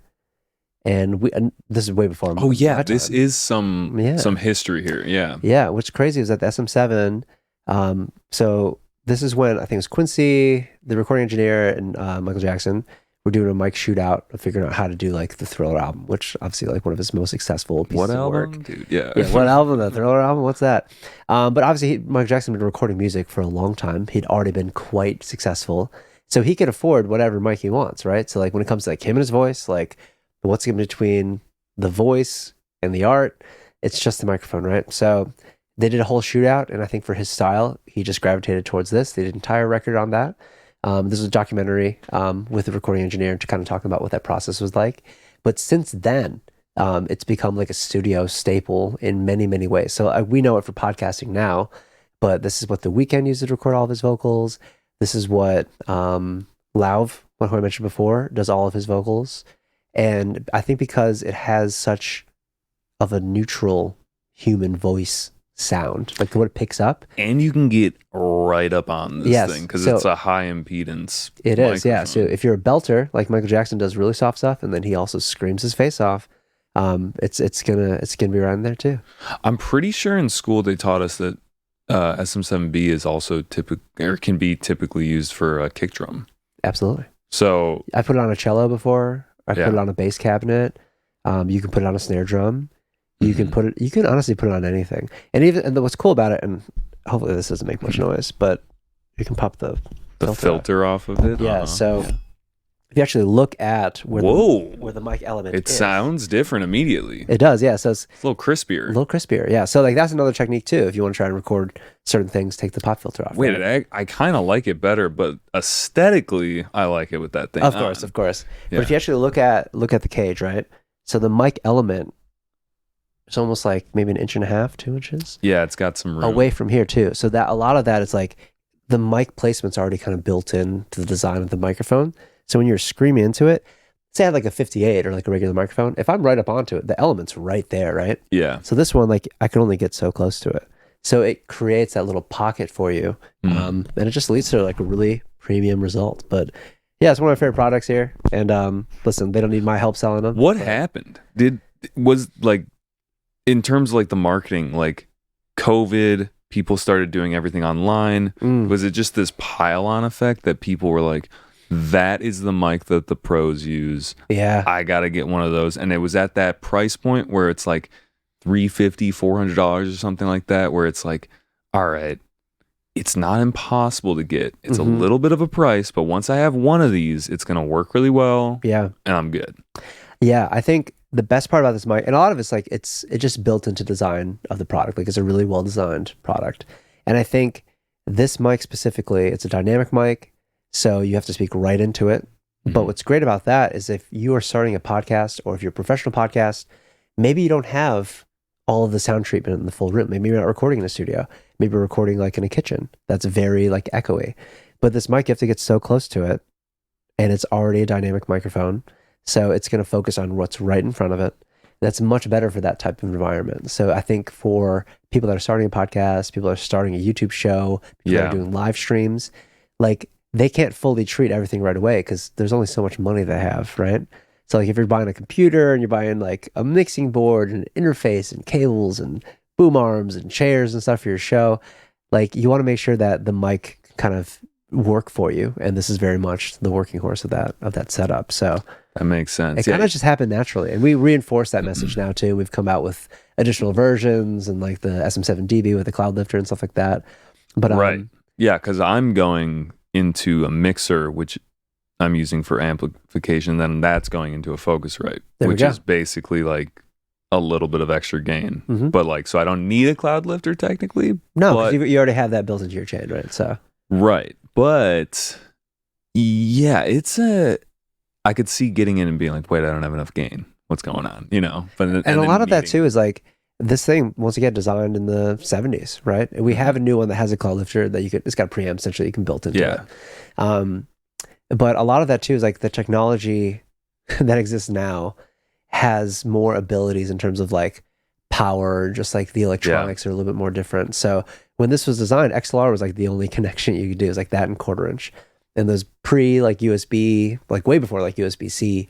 And so now we have like an MV7 family that has an interface built into it, but you can still connect it via XLR. So if you want to plug into a board, you can. but also has an interface built in, so you can plug it right into your phone via USB-C, whatever it is. But I think for us, it's like we took that core thing that was great, that we designed one time and like didn't have to touch, that was successful for so long, and then built on that story to make it more accessible for everybody. So I'm just like very proud of all the work we do, and I stay behind all of our products, and I use all of them in my content and all of my recordings. I feel proud. You know, like I literally, I'm just like, dude, sure. Especially like it's like the Midwest story, but with a global impact. Like in our industry, like we are so big, and I think it's really great to have like the Midwestern values in a company of that size. Mm-hmm. And it's an honor and privilege to work amongst them, and I work for and with some very talented, very intelligent people, and it's a blessing. Okay, I want to like try to run through maybe some like fun factoids. Like, is there anything that's like just something that maybe we don't know about Shure? This is predominantly for myself. That's just like like a fun, I don't know, like a fun fact or something. Fun fact. Or like stats that are like, we take up this much of the market or something. Oh, I don't know about the market share specifically, especially with the global stuff. It kind of gets a little bit trickier. Mm-hmm. I will say that I guess start with the fun. So our company started, once again, 100 years ago. It used to be Shure Brothers Radio. So originally we didn't make microphones at all. We made Mr. Shure and his brother, Mr. Shure, made like pieced together radio kits, so you could like listen to like the news about the war, and like that's what their original office on the South Street in Chicago was for Shure Brothers Radio. And so you can go there and they essentially put all the parts together into a kit, and you could assemble your own radio. Was this World War One? 1925? Yeah. Right. Is that pre-World War One? Bro, my history is bad. Someone tell us. Listen, that's a whole nother podcast. But yeah, it must be because it's pre-World War II. Yeah, so, but that's literally like the genesis of the company. And dude, that's nuts. So they're like on some like Bell Labs type shit. Like they've been around the block. Yes, and like the amount of different products and technologies that we've either innovated for the first time or perfected or brought to market for the first time is like insane. We've won numerous technology awards every single year. Yeah. But it's like when your core thing is like, well, we want to, I think the core message from original was like, we want people to be able to like get to the story. Like we want you to be able to listen to the radio, listen to the story, listen to the people on the other side. With microphones, we're amplifying a voice or an instrument into a recording or into like a live music setting to amplify the art to the people. And I think that continues to be our story through everything. And it's wild to work for a company that's 100 years old. Yeah. But still has like a bunch of essentially like tech startups inside with like continuing like a revolving door of like fresh new talent to bring to the future. But yeah, especially for like a Chicago thing, it's like we're so subtle with everything, and we're very like under wraps with a lot of stuff that you would never know the history unless you take a deeper look. But yeah, it's pretty crazy in there.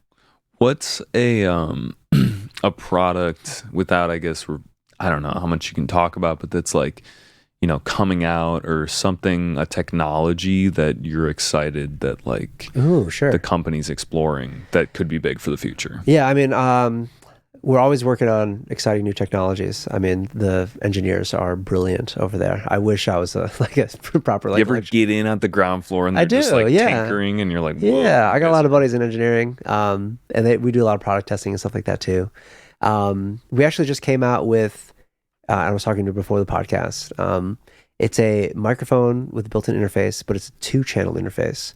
So it's called the MV7i, but it looks kind of like this.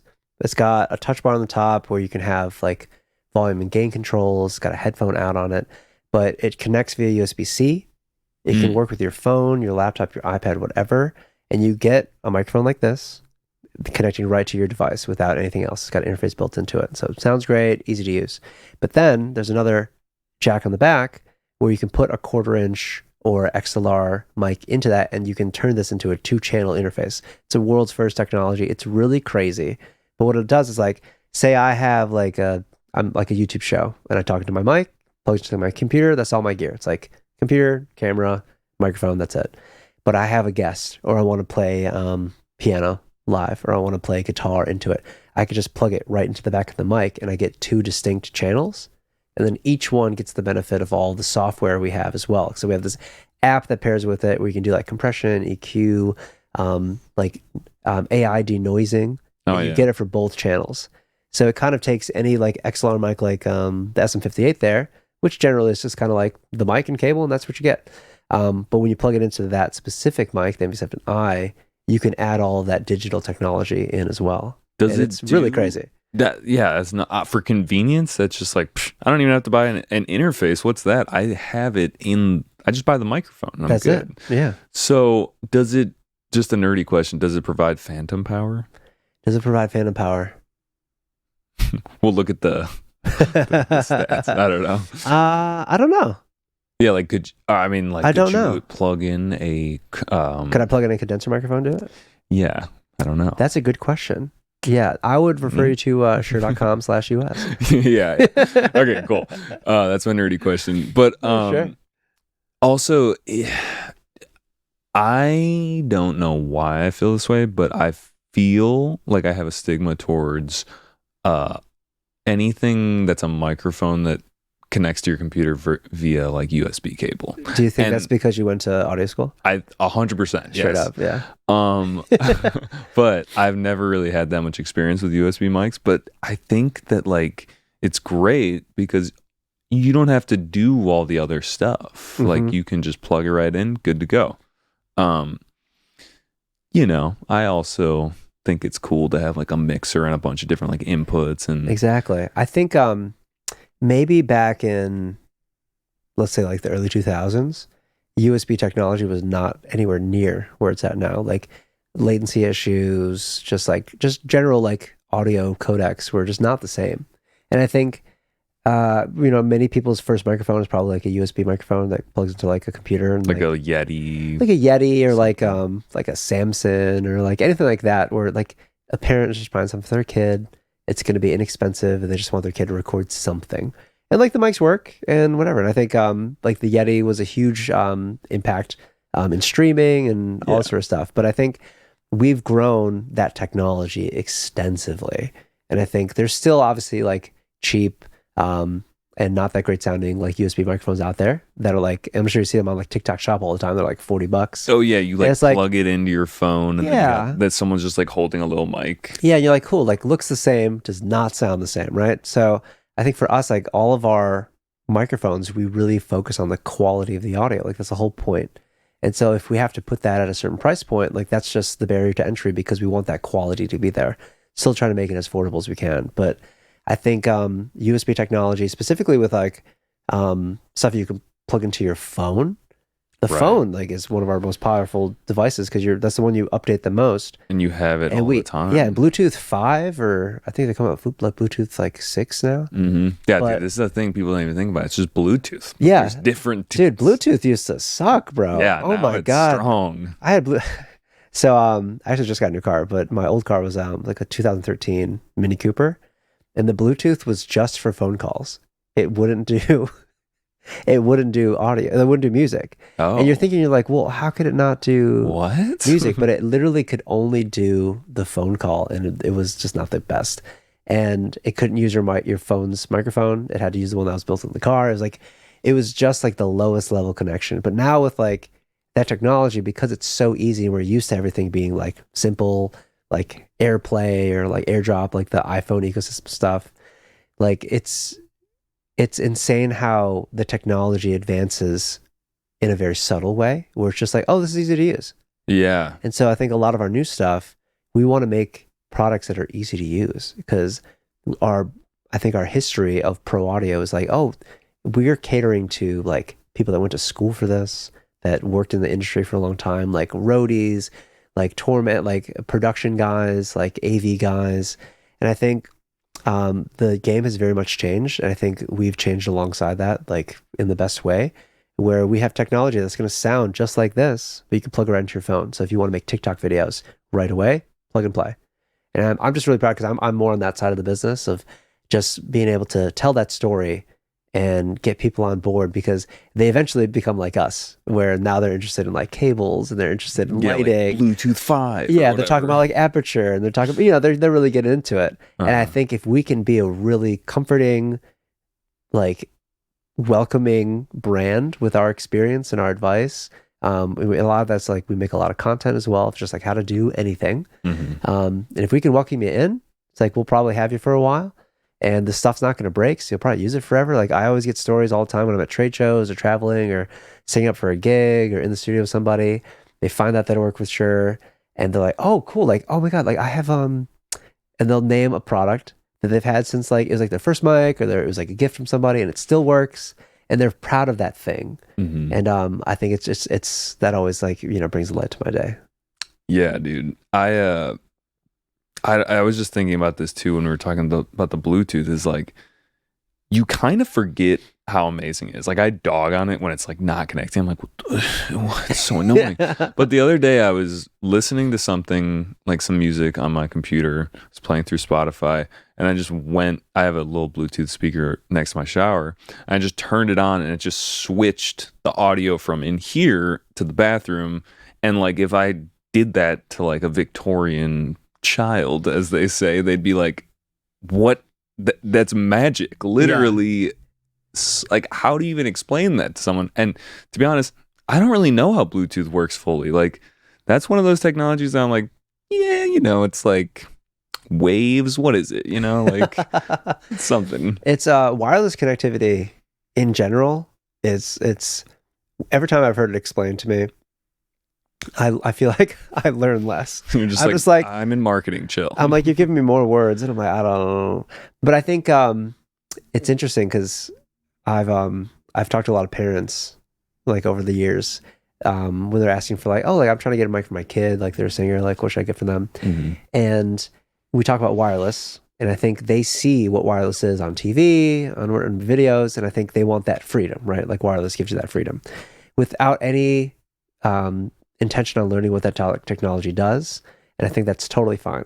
But I think for us, because we make very premium wireless and we make the best, industry, like the gold standard of the industry in terms of our pro wireless, it comes at a certain price point. And I think when you explain that, and we have obviously tiers of it, but when I explain to like a parent who's like looking to get a wireless mic for their kid, and it's going to cost about this much, which is a really good competitive price point, and they're like, oh, like, well, why does it cost that much when it could just be like a Bluetooth mic? Like maybe like the Bluetooth mic that they have can like my AirPods are like Bluetooth. Like can't they just use something like that for their show?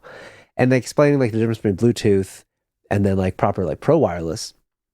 And then I see as I'm trying to explain that, just their eyes start to like glaze over and they immediately lose interest. So I've learned over the years to be like, okay, there's two different environments, right? Like Bluetooth is kind of like a direct connection, right? And it's for like consumer things, right? And that's totally fine. There's incredible advances in the Bluetooth technology, but it's better for like listening to stuff because there's still going to be a little bit of delay with transmitting stuff, right? But with wireless, we make pretty much like virtually zero latency wireless at like 300 plus feet, like crazy stuff. But it uses a combination of like 5 gigahertz or like the 2.4 gigahertz stuff. You got like a box, right? Like it's got like a or sometimes a transmitter. rack full of boxes, right? Or Right. a closet full of boxes. And I think if you're interested in technology, like there's so much, like it's a full industry, right? There's so much cool stuff that's happening in there. And we're very much on the forefront of that technology, but it's kind of hard to explain to someone who has no idea what's going on. So Dude, for me, it's like radio waves in general are just like, wait, what? yeah, like I remember it blew my see mind when someone's like, oh, the same technology that connects a wireless mic to the box so we can hear it. There's like 12 things going on to make it sound where like I'm holding something that goes to a box, that goes to another box, that goes to another box, that connects eventually to speakers so you and the audience can hear me. Like there's a lot of steps in there, but it uses a lot of the same technology as like Wi-Fi routers or TV signals or radio, you know what I mean? Like, so I think I try to find that common ground. Yeah, before you get like way too deep. Yeah, just for my own understanding as well. Because I think to be an effective marketer and to be effective just educator in general, it's like I can't just deliver you a bunch of information and you consume it and then you get it. There's no way. I think we need to establish like, well, what's the framework that we're working with? and where can I meet you, and where can you meet me? And even in the musical process as well, I find it's really rewarding working with people that are a little less experienced in the recording space and the mixing space and all that, because what they come in with is with a lot of ideas and a lot of references, and they have the vision of what they want to do without the tools and without all this being burdened by all this knowledge. So I think it becomes a little more fun to be like, okay, what do you want to do here? You want to make it sound a little more crispy? Cool. I could translate that into like an EQ or like into a compression situation. Or if it's like, oh, I want to sound like I'm in like a long hallway, but like I'm on the other end of the hallway. I'm like, cool. So like that's like a long haul reverb. Like let's translate that. And they don't need to be burdened with all like the technical jargon. They just want the music to sound good. And I think it's a good refresher for myself to get back to that as well. Of like, we don't need to be so technical all the time. Like it should be just about the vibes. I agree. But sometimes I love just like peeling back that onion and being like, what is that tech? Yeah, bro, because you're a nerd, bro. I'm nerdy as fuck like that. Yeah, dude, I love that shit. I'm just like, wait, what is Yo, me too. Listen. What codec is that? It's an omnidirectional, blah, blah, blah. Listen, we can talk about it forever, man. Yeah, you'd be friends with a lot of guys I work with. You could probably chat forever. I definitely would. I always thought like, man, that would be crazy to be like an engineer at Shure. Like those guys must be so wicked smart. They're brilliant. They're also big nerds. Mm-hmm. They love anime. Sick. So yeah, you get along with a lot of those guys and gals. Actually, we employ a lot. I think as a company in our industry, we are so diverse, like men and women. Really? And even just like as a Midwestern company, we're incredibly diverse for our workforce. But like my team is almost all women. But when you go to like the NAMM show or like the NAB show, which is like big audiovisual show, like in our industry, it's almost like 95% dudes that are older than me. So it's like, I think a lot of our innovation comes from, we have fresh ideas coming from all sides. So interesting. Very cool. Dude, it sounds like a cool job, like going to the trade shows and stuff and showing off new product. Is that a lot what you guys are doing? Like bringing some new stuff? I'm doing less of the trade show stuff now. I'm more activating like on the local side. So we do a lot of like content partnerships. So activations. This is a term that I recently started to understand. Listen, my marketing jargon is so funny because my wife, when we're both working from home, she's not in marketing at all. So when she hears me on calls, she's like, you guys all use words that I think are like made up like TikTok words. Because she sees like the people that are making, like it's marketing satire or like business satire, like work from home satire. But like we unironically use all those words because that is our world. So what's an activation? Like if you were going to be like, we're going to go to this place and we're going to do an activation for the Shure, blah, blah, blah. Got it. Okay. So an activation, I would say it's squares and rectangle situation with events, but an activation could also be something digital, right? So let me give you an example of both. So I'd use my party for an example. So Premium Vibes Volume 1 album release party, right? It's an in-person event. There's a concert element to it. There's the open bar element to it. I'm showcasing a music video in between the act break element of it. There's also like touch and feel components of like the album cover or like the digital art that's on the wall. And the whole thing is to promote obviously myself and the music, but it's more about a celebration of the community and kind of like choosing that time to like celebrate just this moment together, right?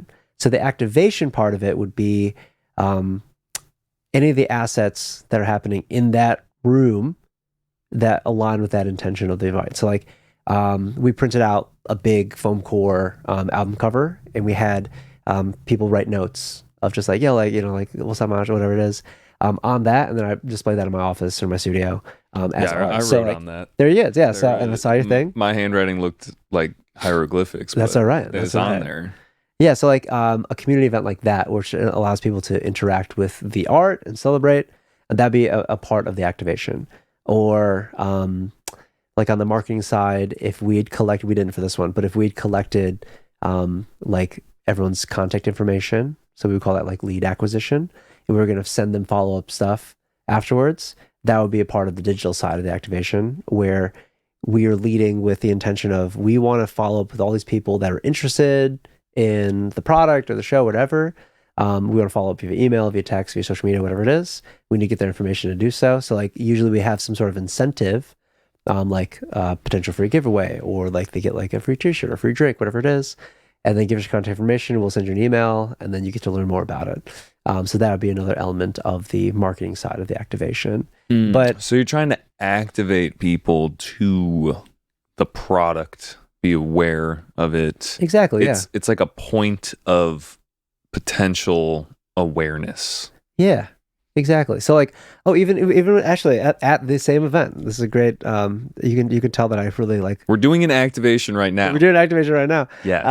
I think so. Hector from El Nacimiento, incredible tequila company, but they in that same space have 3 of their kind of bread and butter tequilas, and having a themed cocktail based on my name that's all using that specific tequila and highlighting that brand. That would be a brand activation for the tequila, but at my event. Does that make sense? That makes sense. Or if they did like a partnership with like Topo Chico at that event, that would be an activation. Yeah. I don't know why. Maybe people don't find this interesting, but I like splitting the hairs in the terms of like a sponsorship. Would that be an activation? It can be. It can be. So I think because we do that too on my side, but I think sponsorships working kind of like it's a sliding scale, right? So you could have like say a podcast, and like Dude Wipes is sponsoring 10 episodes, right? And they're just doing the ad read Right. in between whatever, and maybe they have some wipes on the shelf in the back or something. So that would be just a straight sponsorship. That's product placement, that's copy placement, and that's a marketing, but more of an advertising side of things. A activation would be For Dude Wipes. an activation. Let's just So say for Dude Wipes. Dude Wipes, you're getting free fucking publicity right here. But say if you want to do like an activation for Dude Wipes, so maybe we do like a live show for that same podcast, right? And you have a live audience. And in the live audience, that's also an event. So maybe they're leading in, they're getting a drink, they're getting snacks and stuff like that. And then maybe there's a table with someone from Dude Wipes, and they're showing like, well, what are the things it can wipe? We know it can wipe dudes, and it's for dudes. But like, can it clean stuff on the kitchen counter? You can wipe off your makeup later Exactly. tonight. So like doing some sort of like experiential demo would be the activation side of that. That's actually such a funny activation. You can wipe your ass, you know what I mean? Yeah. Like, And listen, I've been to a lot of trade shows, and like a lot of it's like, how do you capture people's attention? And how do you get to that deeper level where they're going to actually take in, not just have an interest, but actually take an action and, join the ecosystem, buy the thing, or learn more about it. And we're so inundated with new products and brands all the time. People are kind of like overloaded with it. So if you give them the opportunity to be a little more curious, you weed out the people that probably weren't going to stay with you for a while, and you find the people that are actually your real customers, of people that like us. Like we're all generally, it's like if you have an interest in creating a YouTube channel or podcast or music or whatever it is, or broadcasting, or you do audio for like a church or your school or something like that, and you care about making it really well, you want to make it something really cool, and you want to do it at a high level, you want to know the technology, you want to be good at the craft, that's our like perfect customer. So for us, like we do a lot of intentional design of the language to find people that have those same interests. And we do, like when we collect people's information, we also ask about their audio interests. I'm like, well, what do you do? So we can better serve you the information about the technology. And then listen, like we hope you buy. And I think when you do, the products speak for themselves. But like once you're in, it's more about connections to the people behind the brand. And so like when you're at a trade show, like we bring only Shure people. We don't hire like event staff for the day or anything.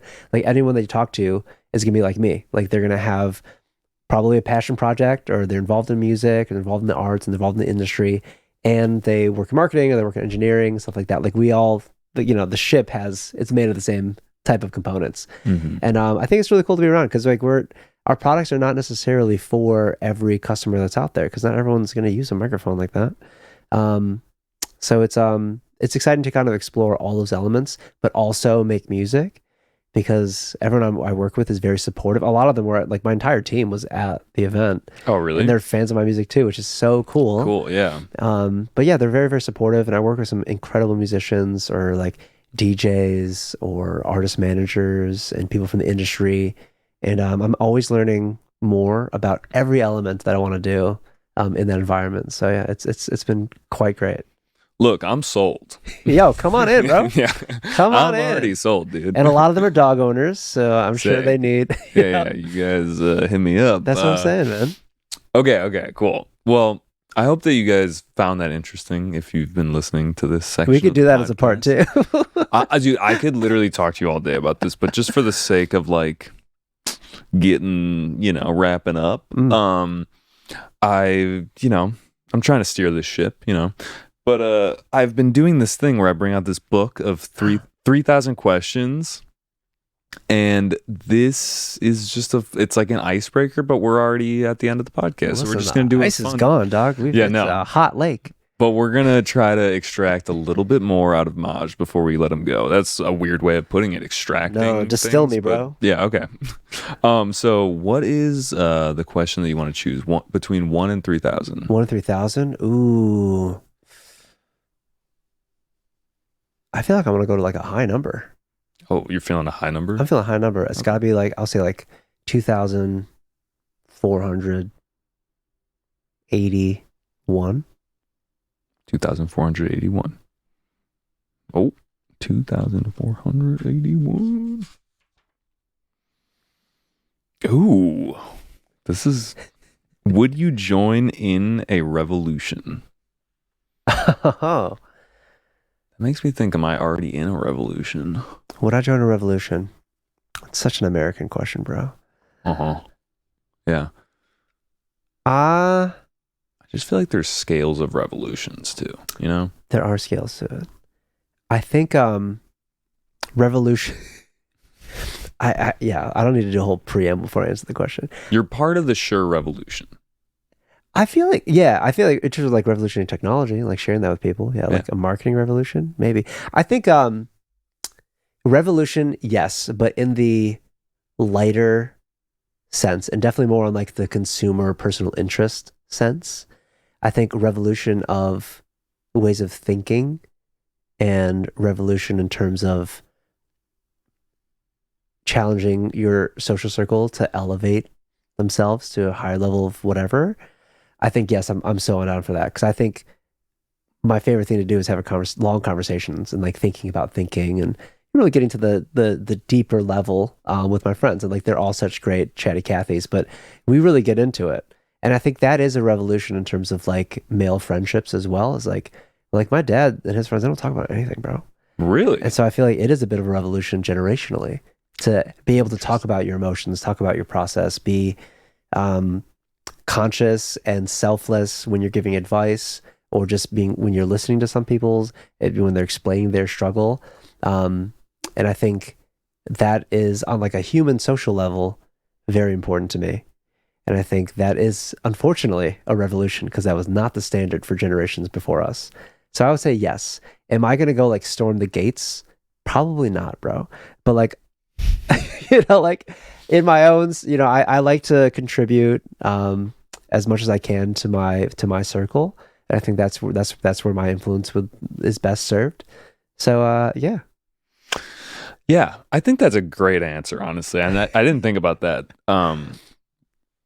I feel like almost podcasting is kind of like, that's how sometimes it's like setting the intention of going deep.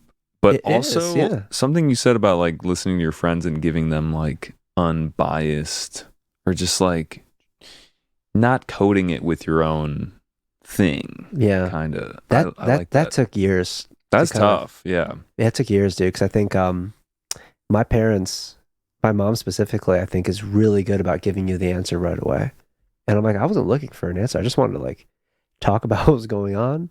And I'm like, I'm in it now. So like, I'm not in like the action state of mind yet. Mm-hmm. And so it was a little bit like, dude, you know what I mean? I am a fixer in that sense. Though, I know. And I feel like a lot of guys are like that. A lot of technical guys are problem solvers. You just got to do this. Exactly. Yeah. So I think, especially with my close friends, and specifically my wife is incredible about identifying the tone of how you're receiving and giving, and just calling out in a very polite, very helpful way. But I think, she was instrumental for that growth for me. And I've then been able to help spread that with my friend circle as well. But all of my like close male friendships are very much like that too. Like they are very open about their struggles and their feelings, but they invite a really positive vibe to help heal through that. And I think I continue to learn from my friends every day. And it's it's just, I don't know. I feel like this whole podcast has been me. Like I learned from Shure, everyone I worked there, I learned from all my friends. And like,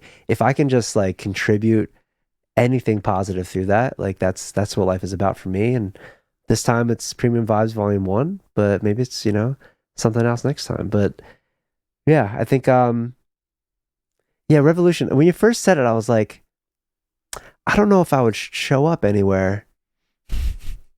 You know what I mean? For the Revolution. Like, I didn't even go downtown for St. Patty's Day. Like, I just went to 2 house parties and that was it. Like, I'm not even going to the river. Oh, I like a good house party. Yeah. That's what I did too. Because I was like, Revolution, it seems like a startup. Like, you don't know if it's going to go well. Oh, like you're about to get into a cult. Like someone's talking about a revolution. You're like, what are we talking about? Like, revolution of what? Like, because then I'm like, am I really truly passionate about that thing? Do I know enough about that thing? And I think my life is so, it's not black and white. Like, I think my entire worldview is very much like, there's the best option for sure. But it doesn't mean that's like a right and wrong option.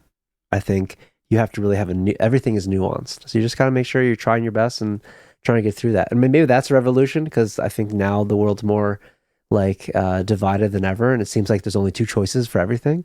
And like, I very much disagree with that. I think there's always, you always have agency all like through it. Like, even if you made that one choice, it's like, cool, you can make another choice. Like, that's what life is. My revolution in that sense, in the social media sense, is not getting involved with like things that are polarizing. And like, even sometimes I'm like, oh, I really want to like voice my opinion, but I'm just like, dude, just don't. It's not, and I'm not trying to be someone that's like, oh, I voice my opinion a lot. It's just, I don't want to do it in a way where it's like, this is just like a hot button topic. Sure.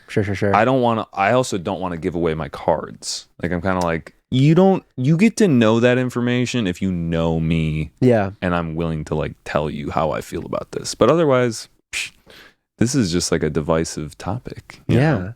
I think, and I think with social media now and the news specifically, like they go for whatever is the most triggering. And it's going to get the most eyeballs, most clicks. And that's what they lead with. And I think it doesn't invite a long conversation, because everything is nuanced, right? So like, I think the podcast really is a revelation of like, or a revolution of media, because you're able to have like an hour-long conversation with somebody and get to like the humanness of it. Like, we've talked about so many things today. Dude, we've been going. Right? Yeah. No, I love it. And I think it's great. It's great. But like, could you sum it down to like 2 bullet points in 6 seconds? Like, that's what social media is. That's what my revolution is long form, because everything's getting shorter. I'm like, let's go 3 longer. hours. Let's go longer. And it's clearly working too, because you look on YouTube and like, even like Emma Chamberlain, like these big titans of the culture, she's making like 40-minute vlogs, and a lot of it's just her going through life. And it's kind of both a break of your day and it's not even like a peek into her life. It's like she's crafting a story and creating a moment through the lens of her as like a person. And the format has to be long, because you need time to kind of like understand what's going on, to settle, to sink into it. Yeah, to get comfortable, and then you can kind of start noticing your own things. And I think some of my favorite, like, I much prefer movies over TV, but I still love too. TV. I mean, I do love TV too, especially if it's like, I don't know. I like to be able to binge it all though. Like this White Lotus, where I gotta wait till next week. I'm pretty like on the edge. That's of my what seat go on the movie that. side, man. You can finish a movie. No, that's how I feel. I easy. love movies. We said we were gonna talk about Star Wars, and I feel like we've been going for so long that like I don't like to say that we were gonna talk about it, but like. All right, well, we can limit it. Let's okay. What do you want to talk about? Are you a big Disney guy? I'm not a big Disney guy, in that I would not identify myself as a Disney adult. I did recently go to Disneyland. I have been to Disney World. My bachelor party was at Epcot, but I'm not like a Disney adult in that sense. Okay, because I want it because there's Disney adults that are Yes. very yes. But I'm conscious of like most of their IP and all their projects. And Also, stuff. Star Wars wasn't always Disney, right? No, There's and it LucasArts became and incredibly yeah. worse once Disney got involved, and I understand why. And they're making so much money, and that's their goal, right? Mandalorian was a banger. Mandalorian, bro. Oh, so you're a big Star Wars fan? I'm a right? big Star Wars fan. I think Mandalorian, bro, it visually stunning. I'll give you that. The sound design, insane. And I think they nostalgia pull a lot, but they also offer something new. I do love season 1 being like the Western style. The music. Pedro Pascal. Pedro Pascal, but the guy who does the music, his name is like Johan. Like, no, wait. I gotta look who it did up the music now. for this? Yeah, I'll look it up, but keep going. yeah. So, but I think in terms of a story, I think I have to take myself out of it because Star Wars for me as a kid was so serious. Like it was big. It was all over the place. I had all the merch. Like my parents gifted like each. So I have 2 brothers, and we all essentially had like a franchise that were like the gifts in the stocking stuffer for Christmas.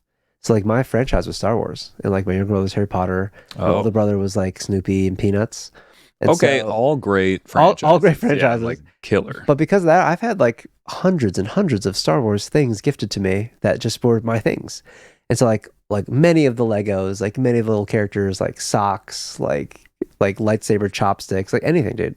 So I think it's been all around. But I realized that the Mandalorian specifically, I thought it was going to be more like the books and more like a serious tone because did you read the books? Is there Mandalorian books? Yeah, there's Mandalorian See, I don't even know. There's Dude. Boba Fett books, really good Boba Fett series.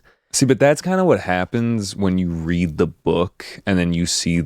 I mean, sometimes the movie, the show can kind of hit the marks for you, but I don't know, man. If you read Harry Potter and then you watch movies, like they miss some stuff. It's not as deep. They do. They give you a lot, but yeah, there's only so much you can do in that time. So you felt like the books of the Mandalorian didn't hit the same tone. Yeah, because I feel like, and the way that the trailers were, I was like, oh, this is gonna be like a dark, like adult kind of like killer thing, and it wasn't. And it has elements of it, but there's like no blood. It's like he's never really in danger, really. Yeah, he gets out of every situation. Yeah, Sorry, no spoilers. Yeah, like, but I think, and I realize it's less of a reflection on them because obviously the show is very successful and people love it. And it's more a reflection on me. I was like, I don't know why I put it on that show to be much more serious, much more adult when that's not what they were going to do with it. On the other side, though, Andor. Yeah, I've heard very Andor. good. Dude, Andor, if you're like me, folks, listen. If you're listening like me and you're like, listen, I like Star Wars, but like, I haven't really messed with like the recent stuff because it's like for kids, it's for families. And I'm like, I'm not that. I want something. I watch Dune, right? I watch like serious stuff. I watch Invincible, like whatever. I just started watching Invincible. There we go. We talked about that too. Fire, yeah. So if you're more on that side of life, where you want something that's a little bit more, has a little more intrigue, has a little more death, has a little bit more darker themes, personal growth, yes, but a lot of challenges like danger, like true stakes, right? Andor has that, and Andor is a great. Is Andor still going? I think they greenlit season 2. Okay, but season 1, is it right before? Yeah, so it's right before. If you saw Rogue One. One. Yeah. It's I watched the first episode. And Yeah. I was like, this is dark. It's right before the events of Rogue One, which Okay. was a great standalone movie. I like that movie. Yeah. Yeah. So, and you can tell too, it's like they clearly like this is for adults. Like this is not for kids. And like if your kids are probably a little older, probably like 12, 13 or something, they probably watch it. But yeah, Andor's fantastic. I also rewatched the Solo movie, and I think at the time didn't like it because I think it was too close to like Game of Thrones. So Emilia Clarke being in it, I was like, why is Khaleesi in here, right? But that's a very good standalone Star Wars movie as well. It's just a great movie, well done, and I think yeah, I excuse the television shows because I realize that anything on Disney Plus is probably not for me anymore, and that's totally okay. Because I still enjoy a lot of it. I still watch most of it, honestly.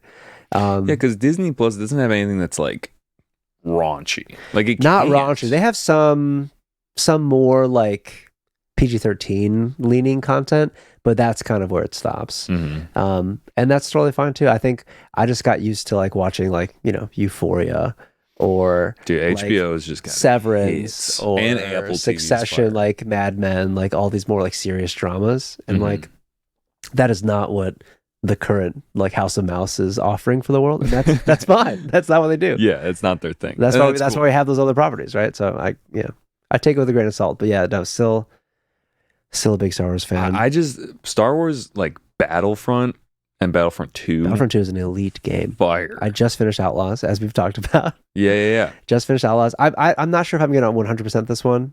I did 100% Jedi Survivor. You're a 100%er, which that's how my brother is, and my brother's name is also Michael, and there's something in the name. What is your brother's birthday? December 29th. Oh, sorry, bro. So You are my brother. Yeah, I'm November 27, so I'm a Sagittarius, so he's not. But that is, dude. Yeah, Michael's. I don't know something about it. Is he the middle brother? No, he's the older brother, but he'll like 100% like a bunch of old games, like Banjo Kazooie, and like just like a bunch of like Crash Bandicoot, which is a hard game to 100%. That is a very hard game, bro. Yeah, like and Spyro and just like Croc and like all these games. Okay. And I am not 100%er. I'm a gamer. Like he always tells me, he's like, dude, you like play a lot of games. I play like select games that I'm really like into and maybe even nostalgic about. Like get the emulator and like 100% this shit. Yeah. And I'm like, well, I got through the story. Like we beat it. You know what I mean? And I love the Easter we eggs. did it, Joe. Like that. Yeah. I wasn't always like that. I think COVID made that for me, because COVID's when I got like PS5 and a Switch, and so I was able to like play these other games. Like that's when I think honestly Breath of the Wild on Switch was what turned that on for me. Like, oh, you can keep playing the game after the story's done, and they know you're going to do that because there's like 45 games built into this one game of like, it's not just the battle or the combat and that's part of the story. It's also just a relaxing watch to explore the land of Hyrule, but also you can do all like the crafting. You can also build, you can make all these different food things. You can explore and talk all these wacky side characters and go on the side. Like there's almost like a Pokemon Snap element of it where you can take pictures of things. Dude, great game. It's crazy, that game. That game. That's an S tier title for sure. Dude, oh my god. But yeah, on the Star Wars side though, the Star Wars games, bro, that's what really reinforced my fandom, I played a lot of them. Like what's your favorite game? I don't know. Like I think probably Battlefront was really good. I was really excited when they came out with, because I was a Battlefield guy. Yeah. And then they did like the new Battlefront, which looked cool. I didn't play it for some reason. Dude, Battlefront 2, I played 3 times on the hardest mode the last time. So good. Oh, I'm watching a YouTube video on accident. I was like, what? Oh, the composer's name of Mandalorian, Ludwig Göransson. Oh. He's done like a lot of... Yes. Pretty sure he did like... He did Black Panther and Community. Is that him? I think he also did like... what is it called? The Christopher Nolan movie about the guy who has the nuke. What the heck? The guy has the nuke? The guy who invented the nuclear bomb. Oh, Oppenheimer? Yeah, Oppenheimer. Jesus. Guy that has the nuke. Modern Warfare 2. I got the nuke. No. No, back to Star Wars games. Sure. Just so people didn't lose that train of thought. Force Unleashed, that game was cool for the PS2. I didn't play that one. It was a good one. You could like force push like huge objects. Is that with the dude with like the buzz cut, the white dude? Yeah, he was kind of like a little troubled, maybe. Star Killer, is that his name? Something like that. Kind of don't remember, but I remember having fun with that. Was that PS2 or Xbox 360? Anyway, and then like there's just a lot of Star Wars games that I've sunk time into without even really realizing it. Do you have a PlayStation? You a PlayStation guy? I'm just a PC guy now. Oh, did you play like Fallen Order, or did you play Jedi Survivor? I had a friend that played Fallen Order. Make that a priority. It's a good Fallen one. Order is the first one. I would definitely play the first one and then play the second one because you can see the growth between the two games. And That's the one with the actor. They do like the face capture. yes. Right? Yeah. I'm forgetting his name now, but he was from Shameless. Yes. But yeah, that game, it's probably one of my favorite games of all time, man. It's semi-open world, but it's semi-open world. The lightsaber combat is fantastic. The force elements are fantastic. It's also kind of a platformer because the way that he jumps and like force jumps, you learn more of those skills as you build out the tree. And so because of that, you can explore more areas and you can really utilize that in many, many ways in terms of like combat, discovery, all that sort of stuff. But it's also like the amount of skins in that game for like the clothing and the lightsaber color and like the lightsaber handle itself. Like there's so much customization in that game. It's very like, it's kind of Skyrim-y actually. Okay. But yeah, Jedi Fallen Order, that really got me because I played it on like, I forget their tiers for difficulty, but like on medium, just get the story.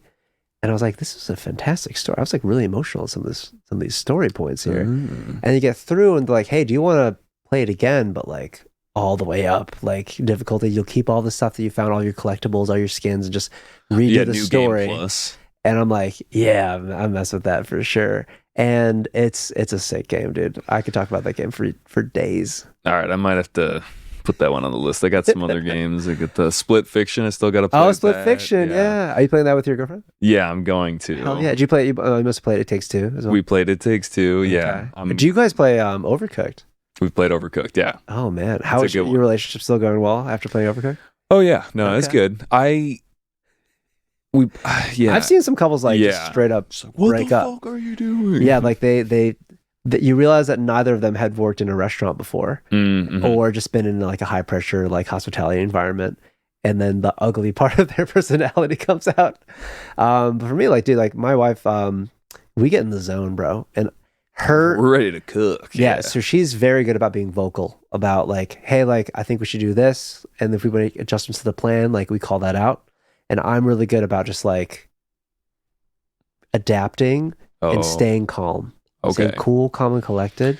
And the kitchen's literally on fire. Like you're like, you know, when you're like on a river and the boat moves away, and you're like, cool, like I had a plan, but the plan's changed because now like I threw chicken in the water, doesn't belong in the water, and like my stove's on fire. And I think that game, like when you really lock in with your person, with your partner, with your buddy, whoever it is, there's like a shared sense of like we're really killing it right now. We're one. We're a team. So that's why I always suggest I'm like, if you're like, especially some of my buddies who are like in new relationships, I'm like, dude, like if you're a gamer and she's not, like get into these couple games because there's some brilliant titles, and it's gonna strengthen or break your relationship. Ideally, it's the strength, but like it's a really good like litmus test of like how are you gonna handle stress? How are you gonna handle all these like new environments? How are you gonna handle a challenge with skills you don't have yet? How are you going to support each other through that process? And like, I know I sound like very like family therapy, but it really is very rewarding, and you get a deeper understanding of just the people that are around. And it's like, it's such a fun time. No, I'm dude. super into these games. Yeah. It's like fun. Like the fact that my girlfriend was like, when are we going to play our game? And she wanted me to play. I'm like, oh, let's go. Like I'll play. Like when she's like, babe, when are we going to play our game? It's like, yeah, you have a shared thing. Like that's the coolest thing. Yeah, no, it's great. And the stories are good. And yeah, I mean, if you're like a hardcore gamer, you got to like, you know, give them a little space to like learn the controls. Like you're like, yeah, I know that jump is A because I've been playing video games for my entire life. Like, what are you doing? Exactly. Yeah. So it's an opportunity for, if you're that person, it's an opportunity to be like, okay, you don't have to prove that you're like the better gamer. They know that. It's like, but it's your opportunity to be like a very generous and patient teacher. And you get to share something you both love. And the good thing about these games too is that there's no way of beating it without cooperating. So It Takes Two is like, because I went in, I'm like, oh cool, like see ya. Like I'm about to speed run this. Yeah, and then you're like, oh wait, you literally can't. And so for me, I was like, yeah, that was a fun challenge. But also like Unreal Engine for that specific game, it's gorgeous. Yeah, you're gonna go into it and it's stunning. So good, dude. And just some of like the fantasy lands are just like so cool. You're like the size of an ant, and then you're like, it's just great. It's just the one like with like all the music stuff.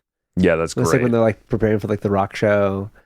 Yeah, man. I think they're coming out with another version of that. Well, Split Fiction is the same guys. Yeah. But But yeah, what a title, man. Couple games, man. That's like a huge untapped. I mean, it's tapped, but it's very new. We need like game Deucer or something. Like, Dude. you need the whole game podcast. Oh yeah, no, it's deep. People know. All right, guys. Well, we'll try to reel it in. Oh, you know what I was just thinking too? Knights of the Old Republic. Oh my god, that's like a classic. Jerry, we don't have the time. No, we don't have the time to get into that. But I thought of it, and I was like, that's another one that's got a stranglehold on like me, because it's a good, straight up. It's a good game. Anyway, you know, I'd normally do like a wrap up question, but I think just because I'm like, we're gonna have to edit. I don't know. We'll do it really quick, just so my OCD feels good. But we'll keep it quick. I asked you what your first concert was. Oh yeah. But like, what's like a concert that was a game changer that you were like, dude, like that was amazing. I feel like I need to like learn from this. Like you walked away a changed person. Oh, actually, I don't want to misquote the artist, but oh my god, where's my phone? She's really, really good. So the background of the story is I was in LA visiting my younger brother, and he went to USC and he was in the music program. So he's friends with a lot of like the pop performance folks who are insanely talented. And he also does music, you said? He doesn't music, but he's a great singer. He's in this choral group called Tonality, and they tour all around. They sing for like Bjork and stuff like that. They won a Grammy this year, so small flex. Okay. So no, he's sick, but no, he hasn't explored solo artistry as of yet. But he does a lot of like commercial work and stuff. But good for him. Yeah. So there's this incredible artist that he's friends with called Malia Savets. And she was a big pop writer, as a solo artist in her own right. But she had this show that was in LA. It was right by the Capitol Records building. And it was like in this really cool, like old, it looked like an old like banquet hall, dance hall kind of thing, like castle kind of vibe.